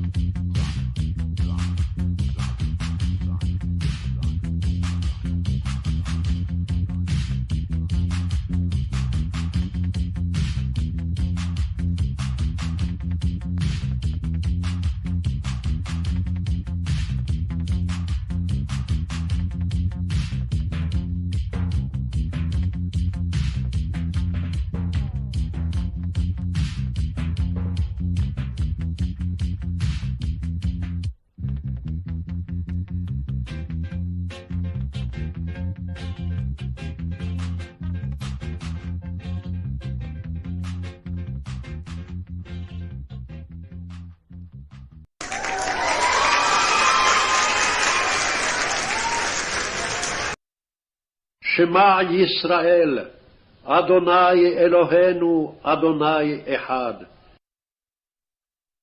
שמע ישראל, אדוני אלוהינו, אדוני אחד. שמע ישראל, אדוני אלוהינו, אדוני אחד. אדוני אחד. אדוני אחד. אדוני אחד. Yes, yes, yes, Lala Tov, Lala Tov. And good. Have a good, blessed, restful, refreshful night, a Boker Tov, and a good new light. You know, and Baruch et Yahuwah, and bless y'all, he who be, we be Yahuwah Eloheinu. Be well, brothers and sisters. Shalom, Chavarim, Shalom. Join I and I more on this Shoftim, judges and officers. Yes, I. Rastafari, Shalom. Have a blessed rest and a blessed rise. Rastafari, Bashem Yeshua, I, Hamashiach, I. Yes, I, Rastafari. Shalom, Chavarim.